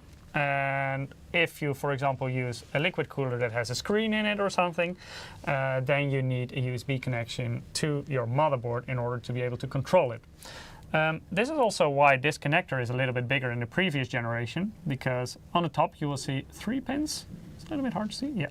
So those are for the RGB, then you have 4 on the bottom for the 4-pin PWM. So that is still the same as you know from the first generation. But now in the second generation you have this black part with 4 additional pins, and those pins will give you the USB connection with it as well. Then you have a single plug where you connect it to the motherboard, and then you can directly plug your all-in-one liquid cooler into this, and then you have the USB connector, you have the PWM connector for the fans, and you have the addressable RGB connector for all the RGB. So you have everything on one header on the motherboard. Some models still come with the first generation one. And JF1. Yeah. And then you only get the 4-pin PWM. The Pro model. The Pro model, for example. So that one also has... Don't scratch the surface. I won't. I'll put the GPU here. Yeah, so let's switch them around for the... DC. Oh, that's your nice card. From Gamescom. Yeah. You know where it's located? Probably on the bottom somewhere. Yeah, could be. Yeah, there it is. So here you see also EasyCon, but then it says JF1. And here you see that you only have the 3 pins for the RGB, the 4 pins for the PWM fan header, but no 4-pin on the right for the USB. So that's the difference. Then the front panel connector. Yeah, let me toss this aside. So this is a cable that also comes with our motherboards, and this is where you will basically connect all the front panel headers for... Hater in the chat. Michiel's kaart was better. Nice. And this is where you basically collect all the cables from your case. So the power button, the reset button. So you see some pins in here. I can actually pull it there. Also the power LED, the HDD LED. So you can all connect them into this cable and then plug them into your motherboard at once. And that's the JFP1 connector you see here right on this corner. So you can just plug it on there at once. And then it's connected. So it's a lot easier for you to connect all the cables to your case on your motherboard. There we go. Then with our gaming models, so not this one, but for example this one, you don't get a driver CD anymore because people don't use disk drives anymore. You get a nice USB drive. Do keep in mind, however, that even though you get this with your motherboard, it is not always advisable to use the drivers on them, because maybe you purchase this motherboard in 1 year time and there are new driver versions available. Sometimes you need, because sometimes the LAN, for example, is not supported. Yes, then you could, I know for example, this was in the first generation of the killer LAN. Yeah, then, for example, you would use this or you download them on another system and get them on there. But usually I would advise for your drivers, get the latest version from our website. You have more cables because my cable slide stopped. Well, my stuff didn't. Okay. Because I want to show you something else. And that is this little tool. And this actually has to do with these new connectors. If you want to take them out or replace them, this is the Easy Under 2 Clip 2. So this comes with the motherboard, and if you want to swap that out, well, this is the first generation, so there it won't work. Where's the other one? The carbon. So basically, if you want to swap them out, here you have them. Then you just put them on. Then you can turn it out. DIY. And then, and then you take it out. Then you take the other one. How do we know this is the other one? Put it on there. You want me to swap? Okay, swap yeah, them? I have multiple here. And then you just put the key back on to install it. There you go. That's it. So that way you can easily replace it.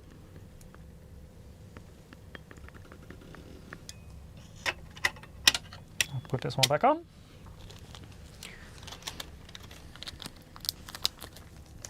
Do we want to show more stuff?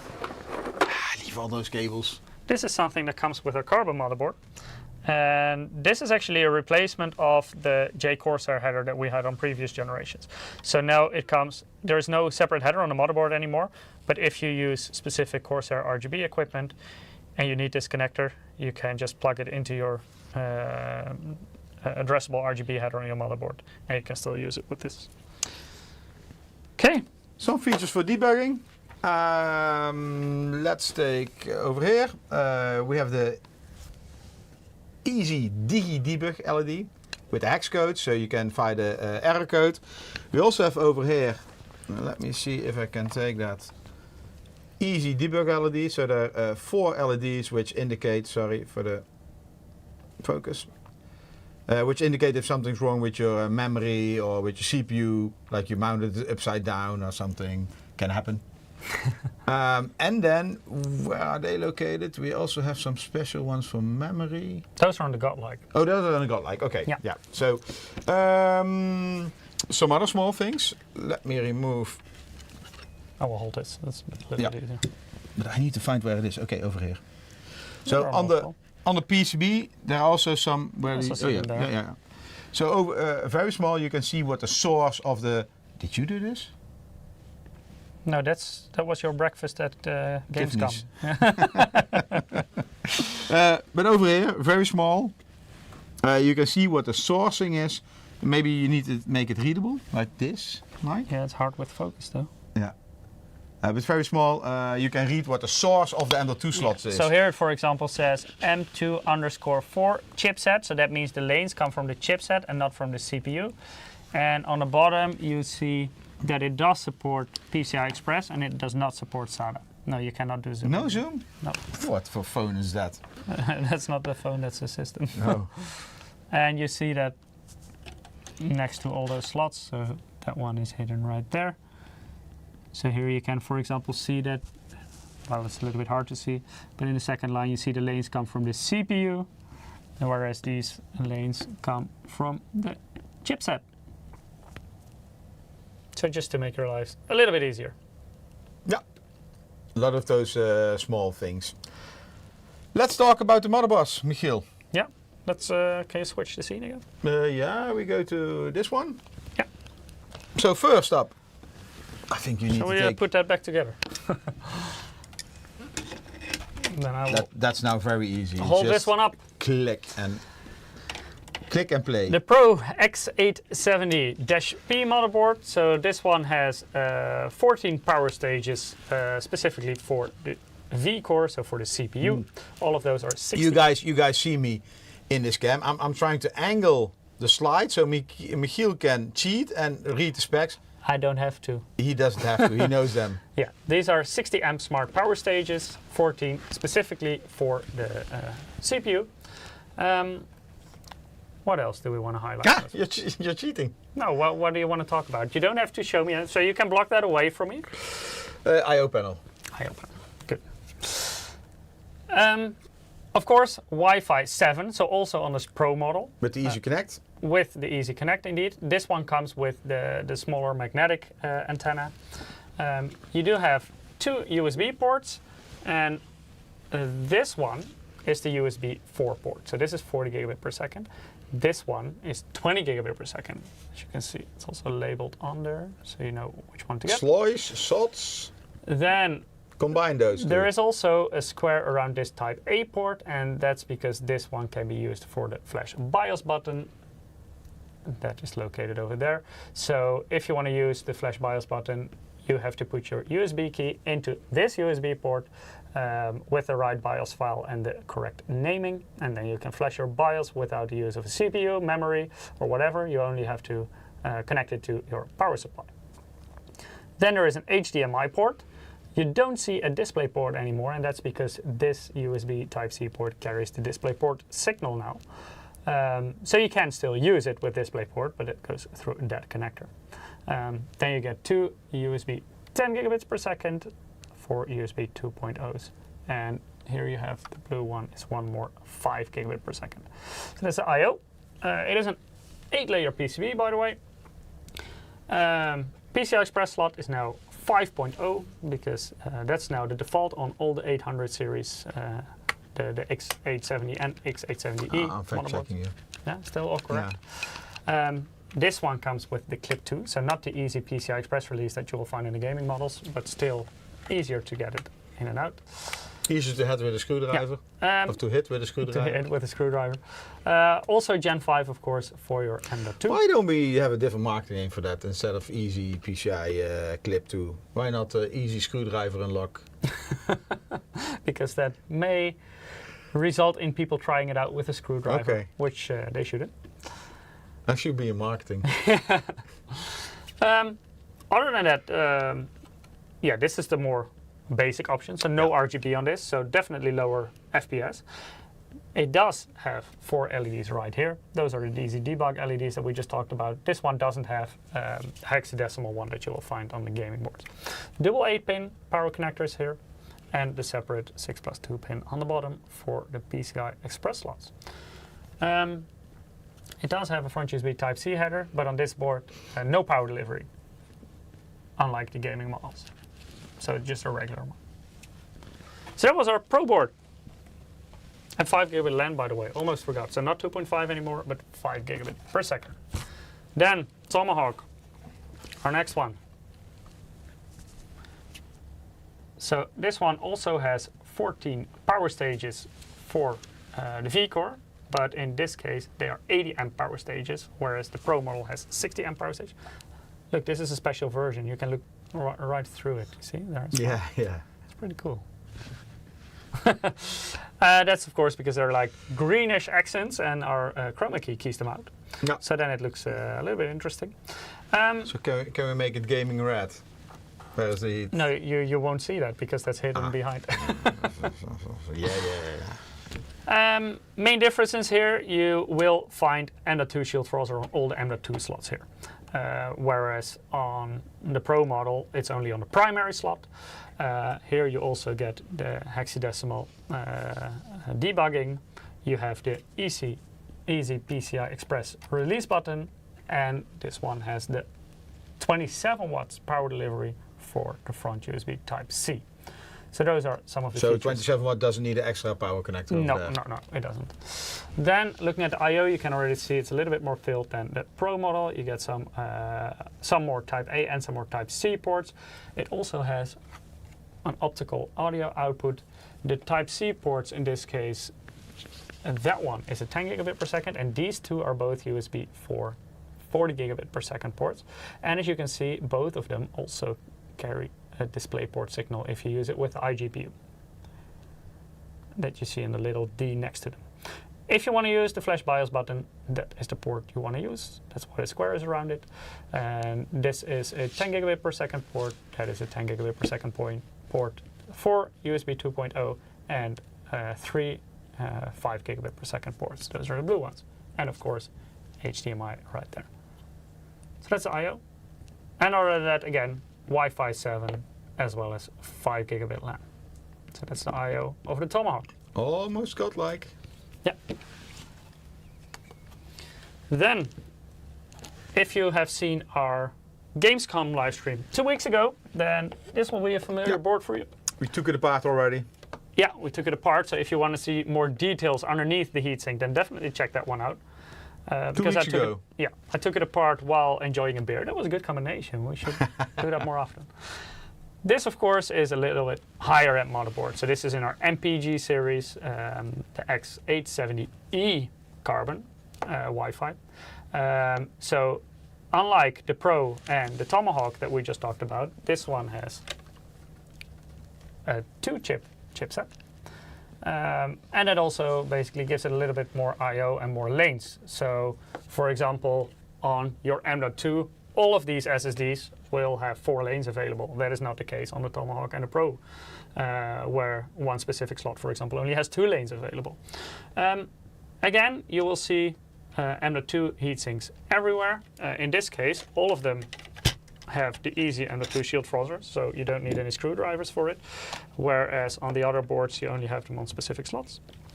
If we take them off, you see all 4 slots. The top 2 are Gen 5, the bottom 2 are Gen 4, and all of them have 4 lanes available. Again, you see the easy debug LEDs as well as the hexadecimal version. I/O, a little bit more luxurious. If you take a look at our Gamescom live stream, you will see that these ports are actually on a separate PCB on top of this part. We also showed that during the live stream, right? Yeah. So you definitely check that out, because there you can also see beers. Between beers. You can also see that there is a separate heatsink in between, and that's because of the USB 4 ports right here. So these two are 40 gigabit per second. Then these two are both 10 gigabit per second. And again, the 40 gigabit per second USB 4 ports carry the DisplayPort signal.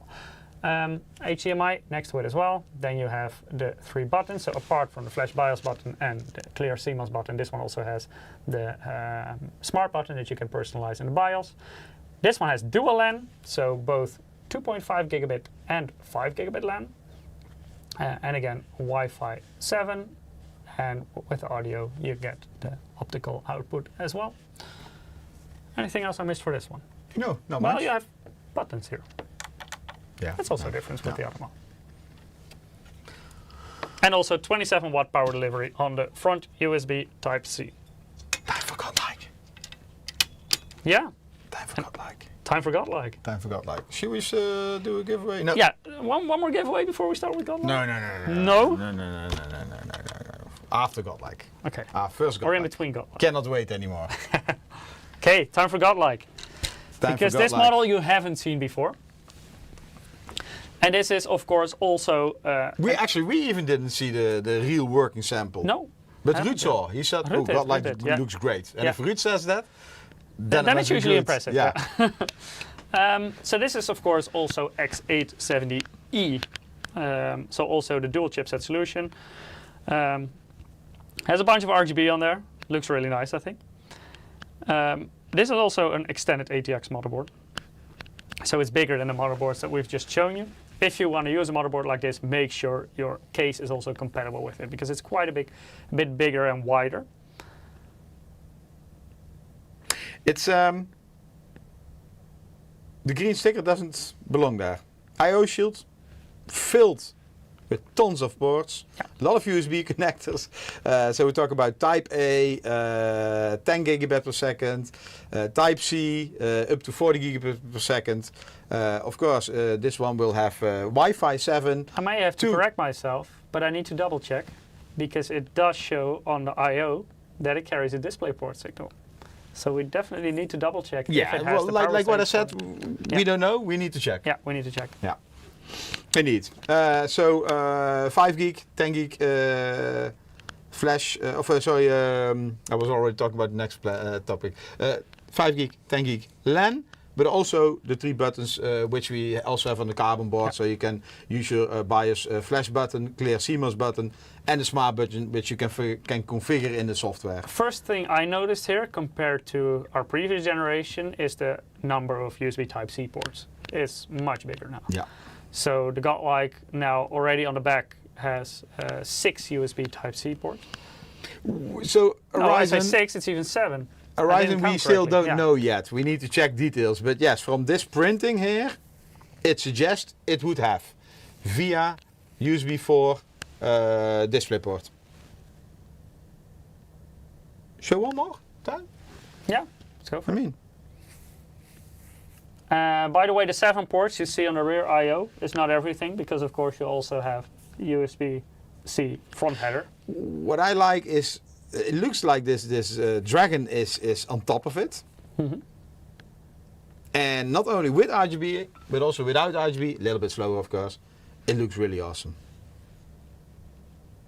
And this is not a marketing video, this is just, we ask a colleague in SU, hey, can you shoot some video? That's why you see the cable and, is that somebody's sock in the back? I don't know. Oh, you didn't see that over there. I but mostly see the fingerprint, but that's your laptop screen, because I don't that's- see it on a... And the the green screen. sticker over there Yeah. next to the CPU socket. That's like That means it actually is working sample. it's a quality check, okay, indeed. Yeah. Yeah. Yeah, those are fingerprints on my screen. Yeah. So still a lot of USB-A as well, so still 8 ports on there, and then Yeah. 7 USB types. Did you dump the M Vision? Good question. Let's have a look at that. No, still there. Still there. With support for Dynamic Dashboard 3. And you can take it off and reinstall it. Magnetic system as well. And this is actually a very interesting module.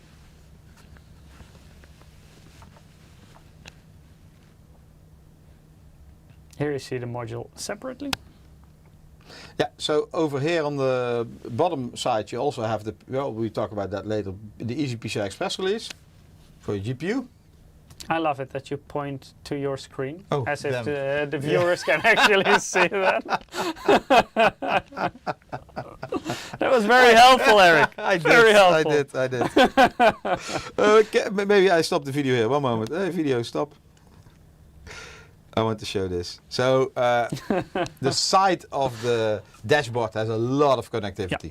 And as you can see, there is some more printing on it, and that's actually because there is a layer of ports on the motherboard itself directly on the PCB, and then there is like a second layer of ports within the EasyBridge module. And the printing of the bottom, here you can see it on the motherboard, the printing of the bottom headers is also on the EasyBridge module. So there you get, all are angled of course, so 24-pin power connector. You have, that's the 6+2 pin, right?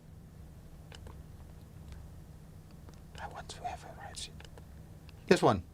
Oh, that's the power delivery one. Yeah. Yeah. That's for the USB. Yeah. 60 for watts. USB. Yeah.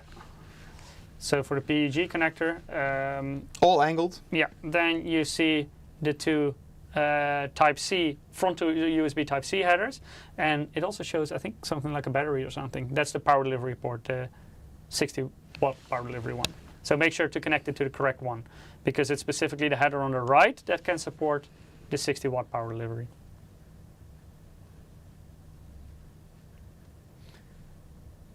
And this is basically a fan hub. Well, both a fan hub and an RGB hub, actually.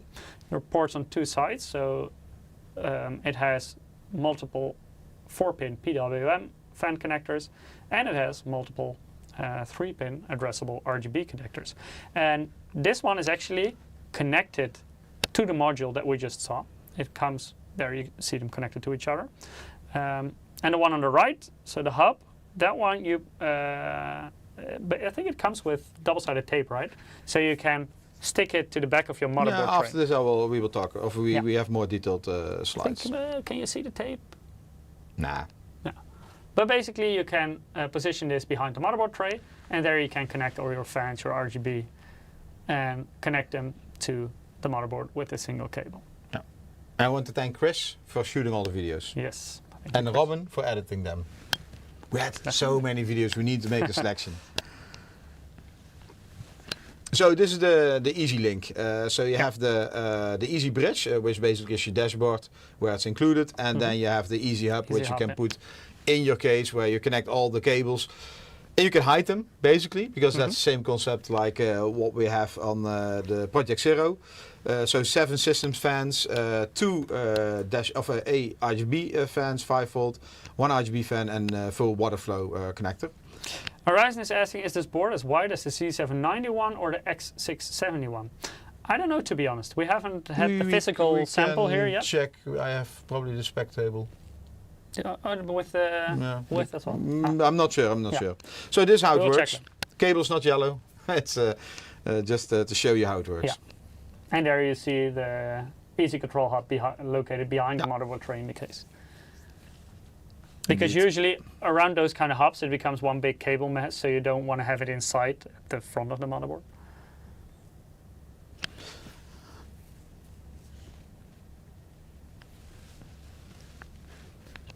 So here you see...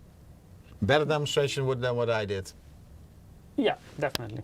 No screwdriver involved. And he doesn't pick it up with the graphics card. That was to show how good it was. It was definitely strong, but still, you shouldn't do it like that.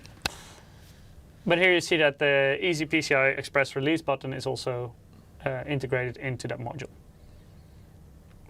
This is the same system like you saw on Carbon, Easy M.2 Shield Frozr. And it also comes with the second generation Easy M.2 clip. Almost a better demo than what I did. Almost? Yeah.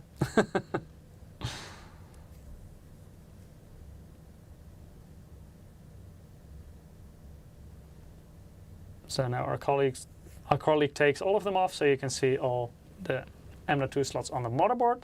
5 on the motherboard? Yeah, but Godlike also comes with an additional card for 2 more M.2 that's slots. After this. That's after it. Yeah, I made some logic in the presentation. Okay, and I completely ruined your logic. No, the logic is still there. But we already got the question, how many PCIe 5 NVMe? Well, actually 2 on the board itself are Gen 5, and both of them on the separate card are Gen 5. So you can get up to 4 M.2 Gen 5 slots. So I believe the top 2 are Gen 5. Yeah. So this one and this one. These 3 are Gen 4. And don't be mistaken, this is not an M.2. It looks like it. But it's not. It's not. And then we have, well, oh, that's maybe later. So it's not logical. Good structure, yeah? Maybe you do a giveaway, Mike. Then I will restructure the presentation. Well, you can do the giveaway, but I will mention how people can participate. Yeah, you distract them. Okay. There, in front of... Oh, now it's here. You see the URL. Who made this presentation? Come on. Yeah, that was a very incapable person. But if you want to participate in our giveaway, go to msi.com. This is still logic. It's just lost. It's just different. Okay. Go to msi.com/2/insider if you haven't signed up for a giveaway yet. Or if you're watching on YouTube or Twitch, you can also follow the direct link that our bot puts in the chat once every 5 minutes. That will lead you to Gleam. Within Gleam, you can perform certain actions. The more you perform, the better chance you'll have to win. And today we're giving away several Steam wallet codes. Next winner is Enhaas. Congrats with the loyalty bonus. Yeah. Appreciate it. You also won a Steam wallet code, so please keep an eye out on our mailbox. Then Eric will email it to you in the coming days with some instructions on how to redeem. First we're going to talk about something else. I say coming days, but if you send them out, probably next week. No. I have a pretty good track record. Yeah? I delete all the emails from people who complain. You're in the stream again next week, right? So if you didn't get it yet, then remind him next week. I think so. Maybe I am. Yeah, I think you are. Yeah. But then back to your great structure. Yeah. I figured it out, you know. So we come off the back end with all the we put all the slots on. Now we're going to remove everything. So also the VRM, heatsink, etc. Logical, right? Yeah, very logical. I mean, they were put on, so you first need to remove them before you can put the add-in card in. Anyway, you're stripping down the motherboard. Yeah, so we already talked about cooling on the motherboards with the heat sinks, the cooling pads, which we tried to show, but it's very difficult. So as you can see, of course, GODLIKE also has the heat pipes. Yeah, indeed. And it has FinStack heatsink. FinStack heatsink and the wavy fin design. Wavy fin design. Anyway, a lot of cooling and the backplate, of course. So let's have a look at it. So here you see the different fins, and that is to increase the surface area for better heat dissipation. Yeah. So below this heatsink you also have the USB cooling. In this one it's low design, similar like what we have in carbon, because over there you have the USB 4 ports. Oh, sorry, the what is it? USB Type A 10 gig ports. Yeah. 8, I believe, right? Yes. No, there are 6 on that 6. PCB, and then there's 2 separate ones on the regular PCB. So over here you see it, the PCB is a little bit angled. This is not I mean, this is just to show you guys how it works. So please don't pay attention. But here you see the VRM. Huge VRM. Yeah, 24. 24 110 amp smart power stations.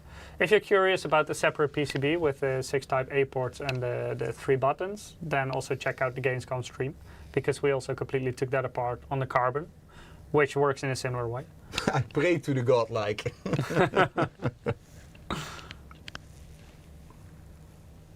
How many chokes are on that board?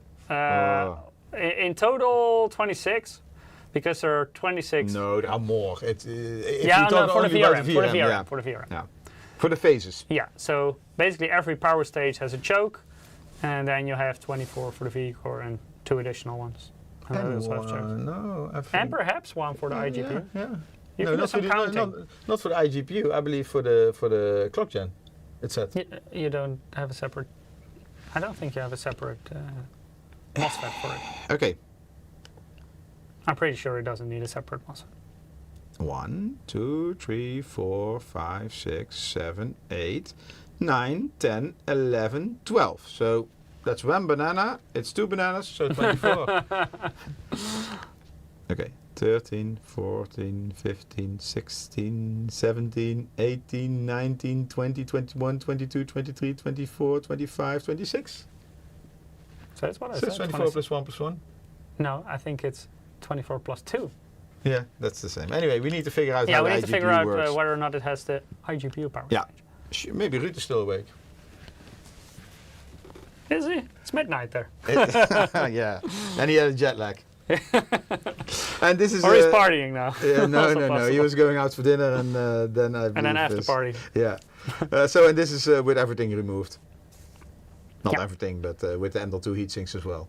You see, now we have the M.2 heatsinks removed. We can talk about 5 M.2 SSDs over there, but we have additional. We have 2 additional PCI Express Gen 5. Good story. Good structure. A I good like structure, it. yeah, good.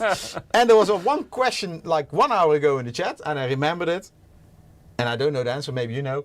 If you add in the PCI Express cards, will your GPU be cut in half? Like by PCI Express by 8? Yes. Okay.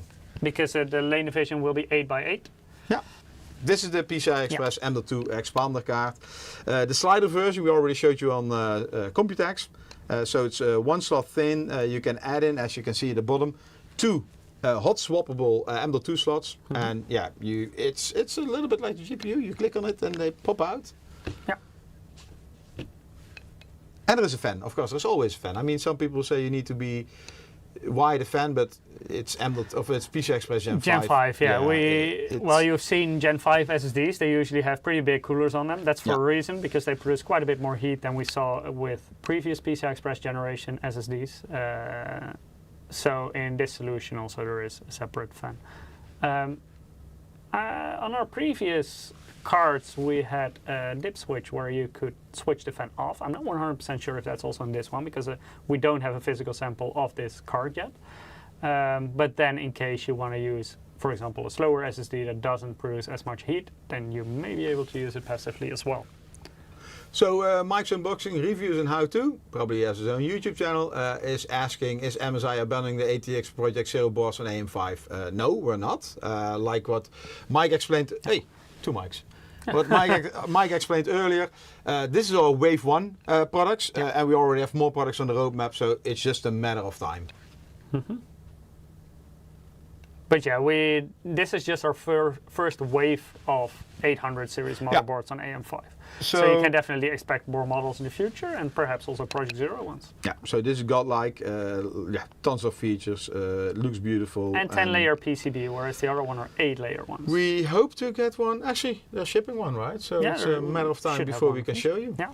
If we have the time, you need to plan it in. So yeah, this is some photos of godlike.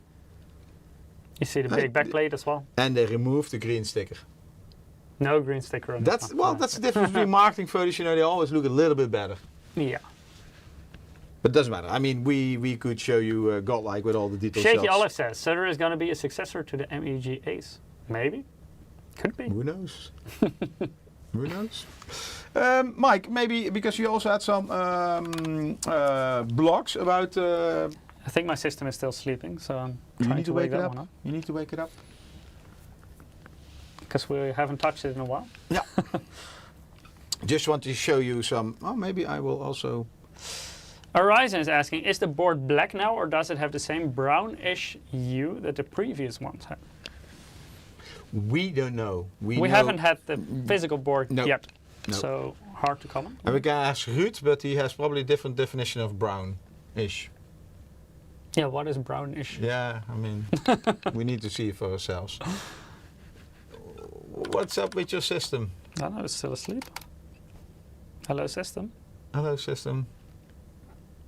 Are you there? Looks to be running, but I don't see anything just yet. Okay. Then what I'm going to do, I'm going to try to open the blocks up. I do have lights on the keyboard, so that's something. Oh, one moment. I'm going to do that here. So, you and your systems, MSI. Hello, system. MSI.com.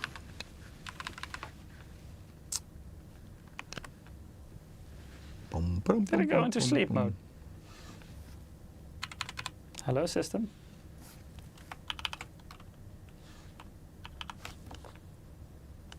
I will reboot my system. Looks to be asleep. What is a full screen? Ooh. Doesn't matter. Oh, you mean in a browser? Yeah. F11. I thought so, but oh yeah, stupid. Yeah, you need to use your FN button. Oh my god. Yeah, that's it. Okay. NRT knew. Well, I knew as well. I already pushed it, but it didn't work. But I indeed have an inverted function key. So what's new over here? Let me see some blogs. We have some blogs over here where you can also see explains about the chipsets, what we talked about earlier today.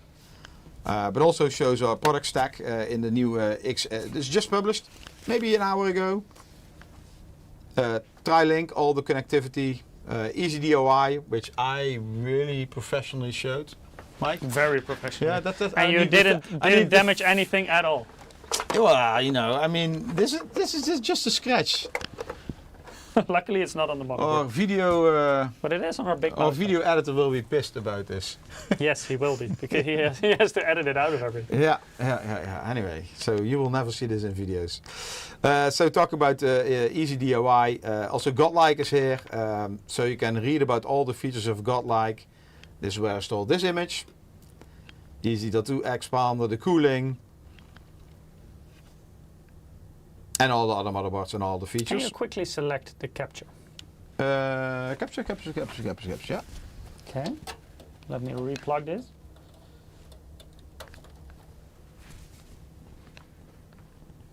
Mike. Let's see if that wakes up. You see? Ah, It's my monitor. Oh, your I monitor thought the was system asleep. was working. Yeah, so you're going to show them on your Let me see, system? is it on duplicate now? I think it is. You're going to show everything in your system? Because now I'm here. No, because I'm still trying to wake my monitor up. Yeah. We had Is problems this with- one of Monkit's Frankenstein monitor samples? probably. This is probably one of those samples. So okay. yeah, you can find them on the MSI website. Explains all the features we have in the AMD X870 generation series.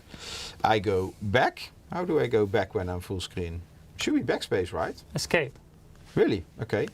No. isn't it? F11 again then. No, I mean I don't want to go. I just want to go here back. Oh, to the previous. Yeah. Yeah, the okay. side button on your mouse that you're Yeah. not using. Which mouse? Then over here my there's monitor is back awake. That's nice. there is another blog about the easy DIY features, more in detail. I believe most of it we showed you already, but then you can read them all when you have time. Easy debug, LED. Oh, GODLIKE also here. Cool. I think, Mike, that's it for today, right? Yeah, no more gameplay? You want to do? A little bit. You can Little do bit. if you want. Hey, I selected the game on Twitch, so people are expecting stuff. Oh yeah. Mike wants to play. Oh yeah, Yeah. I can show people that as well. One moment. Yeah, of course, because we don't play without a reason. Yeah, Mike selected Wukong.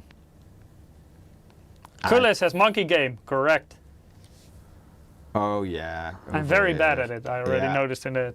You 2 see, we minutes also that I have tried. 2 blogs for this. I think the blog section always has a lot of interesting information. So this is a blog about how to use the features of the, how to, of course, configure it, but also how to use the QD OLED features with Wukong. I saw the popularity is dropping now quite fast because I think it's a single player game. Shall I select your Yeah, you can. capture? This is going to be fun. Because I'm so terrible at these kind of games. Yeah, well, you're better than Monkit because you That's easy. already beat the boss. What kind of benchmark is that? But yes, I already saw some people in the chat. Are you going to play Wukong? When are you going to play Wukong? Because Mike needed to select the game and he selected Wukong. Yeah. You're missing a piece of your arm.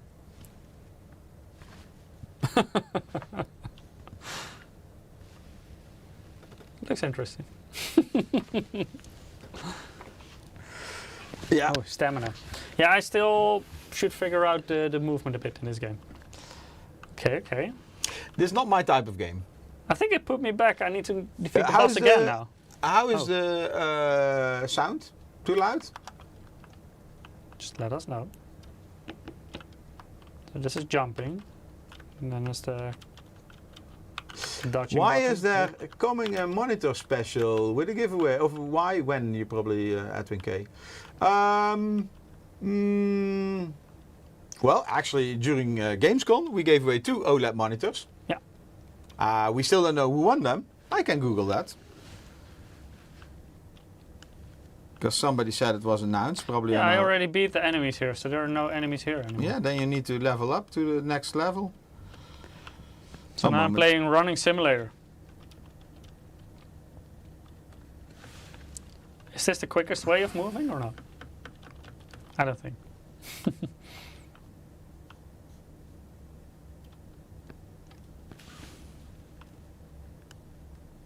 I hope I'm running in the right direction. Oh, rabbits. MSI. Get here, rabbit. Let me go on Facebook. Probably over there, or Twitter. I think they announced it. I'm gathering some stuff. I have no idea what, but probably useful.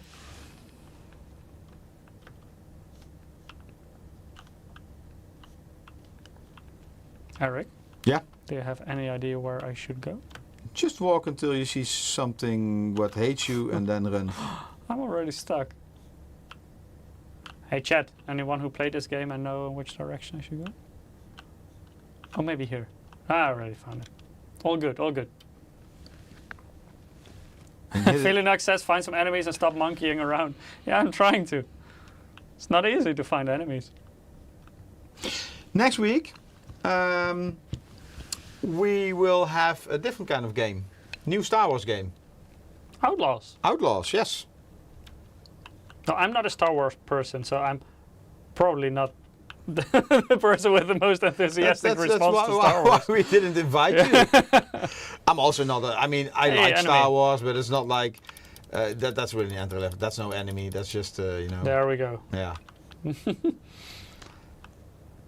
I'm not. But yeah, I tried some movies, and usually. Oh no, I like the movies, but for me, a game, you know, it just Oh no, I depends really on the fall asleep gameplay. during the movies. It's just not my cup of tea. You know, I'm not really I into never science followed the story in games, so that's why I can cope with Star Wars games. Because I don't care all the characters. But some people do. They're really passionate about it. fiction. We have someone in our office who's very passionate about it. Oh, yeah. Maybe he will join the live stream. Suited up, of course. Yeah, and maybe we will have an interview with Massive Entertainment, who made the game. I think it's part of Ubisoft. And, of course, Star Wars is Disney. I was checking the giveaway. I didn't win. Skate says, Mike did not watch Star Wars when he was single digits. I think that's too young. My kids are now 9 and 12, and well, of course, they're not native English speaking, so there is no Dutch translation of Star Wars, only with subtitles. But yeah, I think it's still too early, too young. Yeah, is it? Yeah, a little bit, especially because of the English. Well, so I never actually finished the movie. And then I tried had it twice, but Oh, you never finished? no. Because now my next I got too dilemma bored. is: will we watch them together in the logical order, or in the order they are released in? You start with episode 1 and you end with episode 389, right? Storyline. I don't know where to go again. Sorry, I cannot find an answer who Difficult won the game. monitors. But Edwin K, 2 weeks ago we did a monitor giveaway. Wasn't it announced on one of our socials? Yeah, I'm checking, but so so many posts. Maybe I should check MSI Germany. Deutschland. Oh, this is where I should go.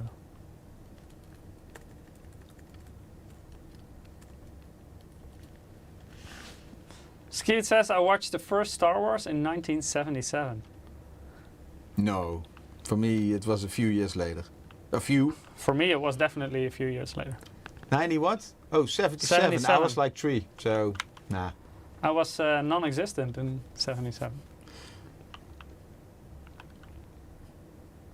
I had a bad joke, but I didn't make it. About the planning. About the planning. Yeah. Oh yeah, for those interested in the new notebooks, Lunar Lake just launched, and at this moment, That's a cool launch. yeah, IFA is busy.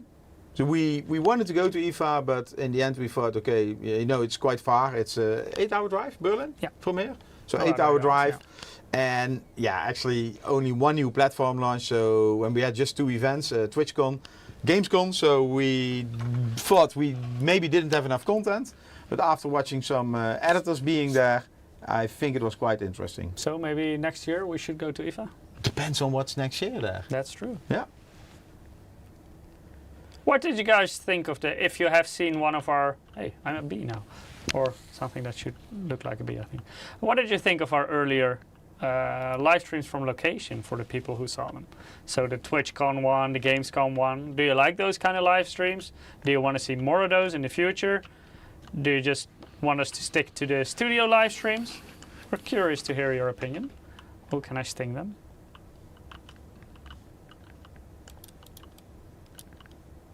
Are you no I'm a monkey bug. anymore? No, I'm a bug now. Oh, if I press 4. You probably... Oh, now I'm here. Surprise! I thought I could sting them. That would have been nice. Tour event was good, was fun. What is going on in the game? He says Eric saw the food truck and got excited. He sure did. Well, it was good food. Yeah, it was. Yeah, so after we finished the live stream, we first went for, what was it called? Vlamkuchen we had. Vlamkuchen And currywurst. and currywurst, yeah. But that was quite a quick one, and then we went for another... Burgers. A burger, yeah. We went for a burger, and I think it took us like 1.5 hours. Yeah, it was busy there. Yeah. Anyway, you know, we went for more vlamkuchen and the currywurst. So it was quite late. I think we arrived home at midnight, right? Yeah, approximately. Yeah, it was midnight. Oh, that's an enemy. Okay, Mike, I'm going to do a quick draw. Oh, bad life choice. Oh, Lucky draw. I already died. Last winner for today's live stream is Pavi. Pavi, congrats. Congratulations. Yeah. You also won a Steam wallet code. I died.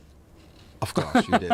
Of course you did. I was surprised you could have beat the first boss. I was also surprised by that. Anyway, please go to our website, check out the blog section. There are blogs about Wukong, how to optimal play this with our OLED monitors, but also blogs about the new X70, and it probably has more information than what we told you today.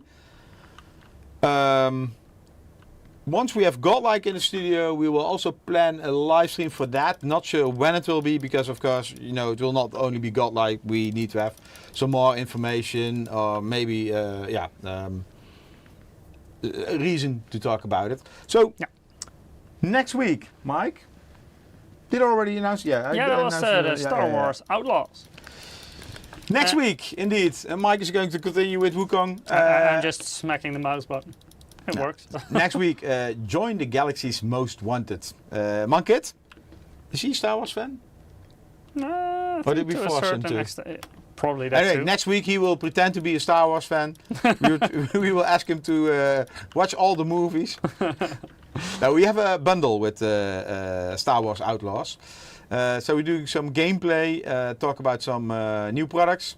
Ace Max 2, please. Yeah, we'll put that on the list. Ow! He hit me from there. Why? This is a very angry boss. Congrats to the winners. Yeah, thank you all. Okay. So I will just keep on playing some Wukong.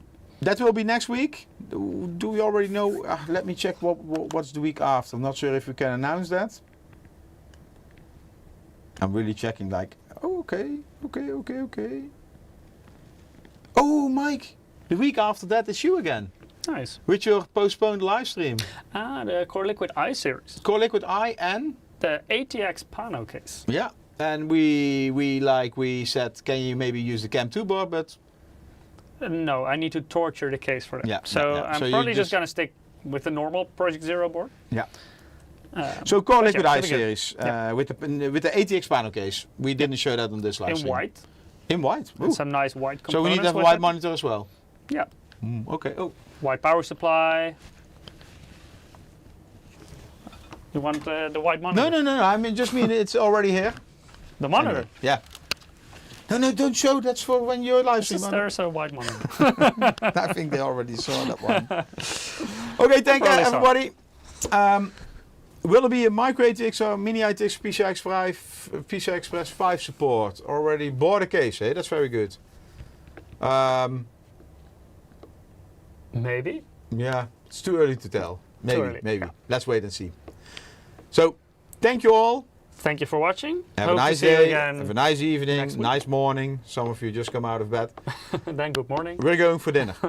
Yes. Hope to see you again next week. Same place, same time. Thank you Thank for you all. watching and goodbye. Bye-bye.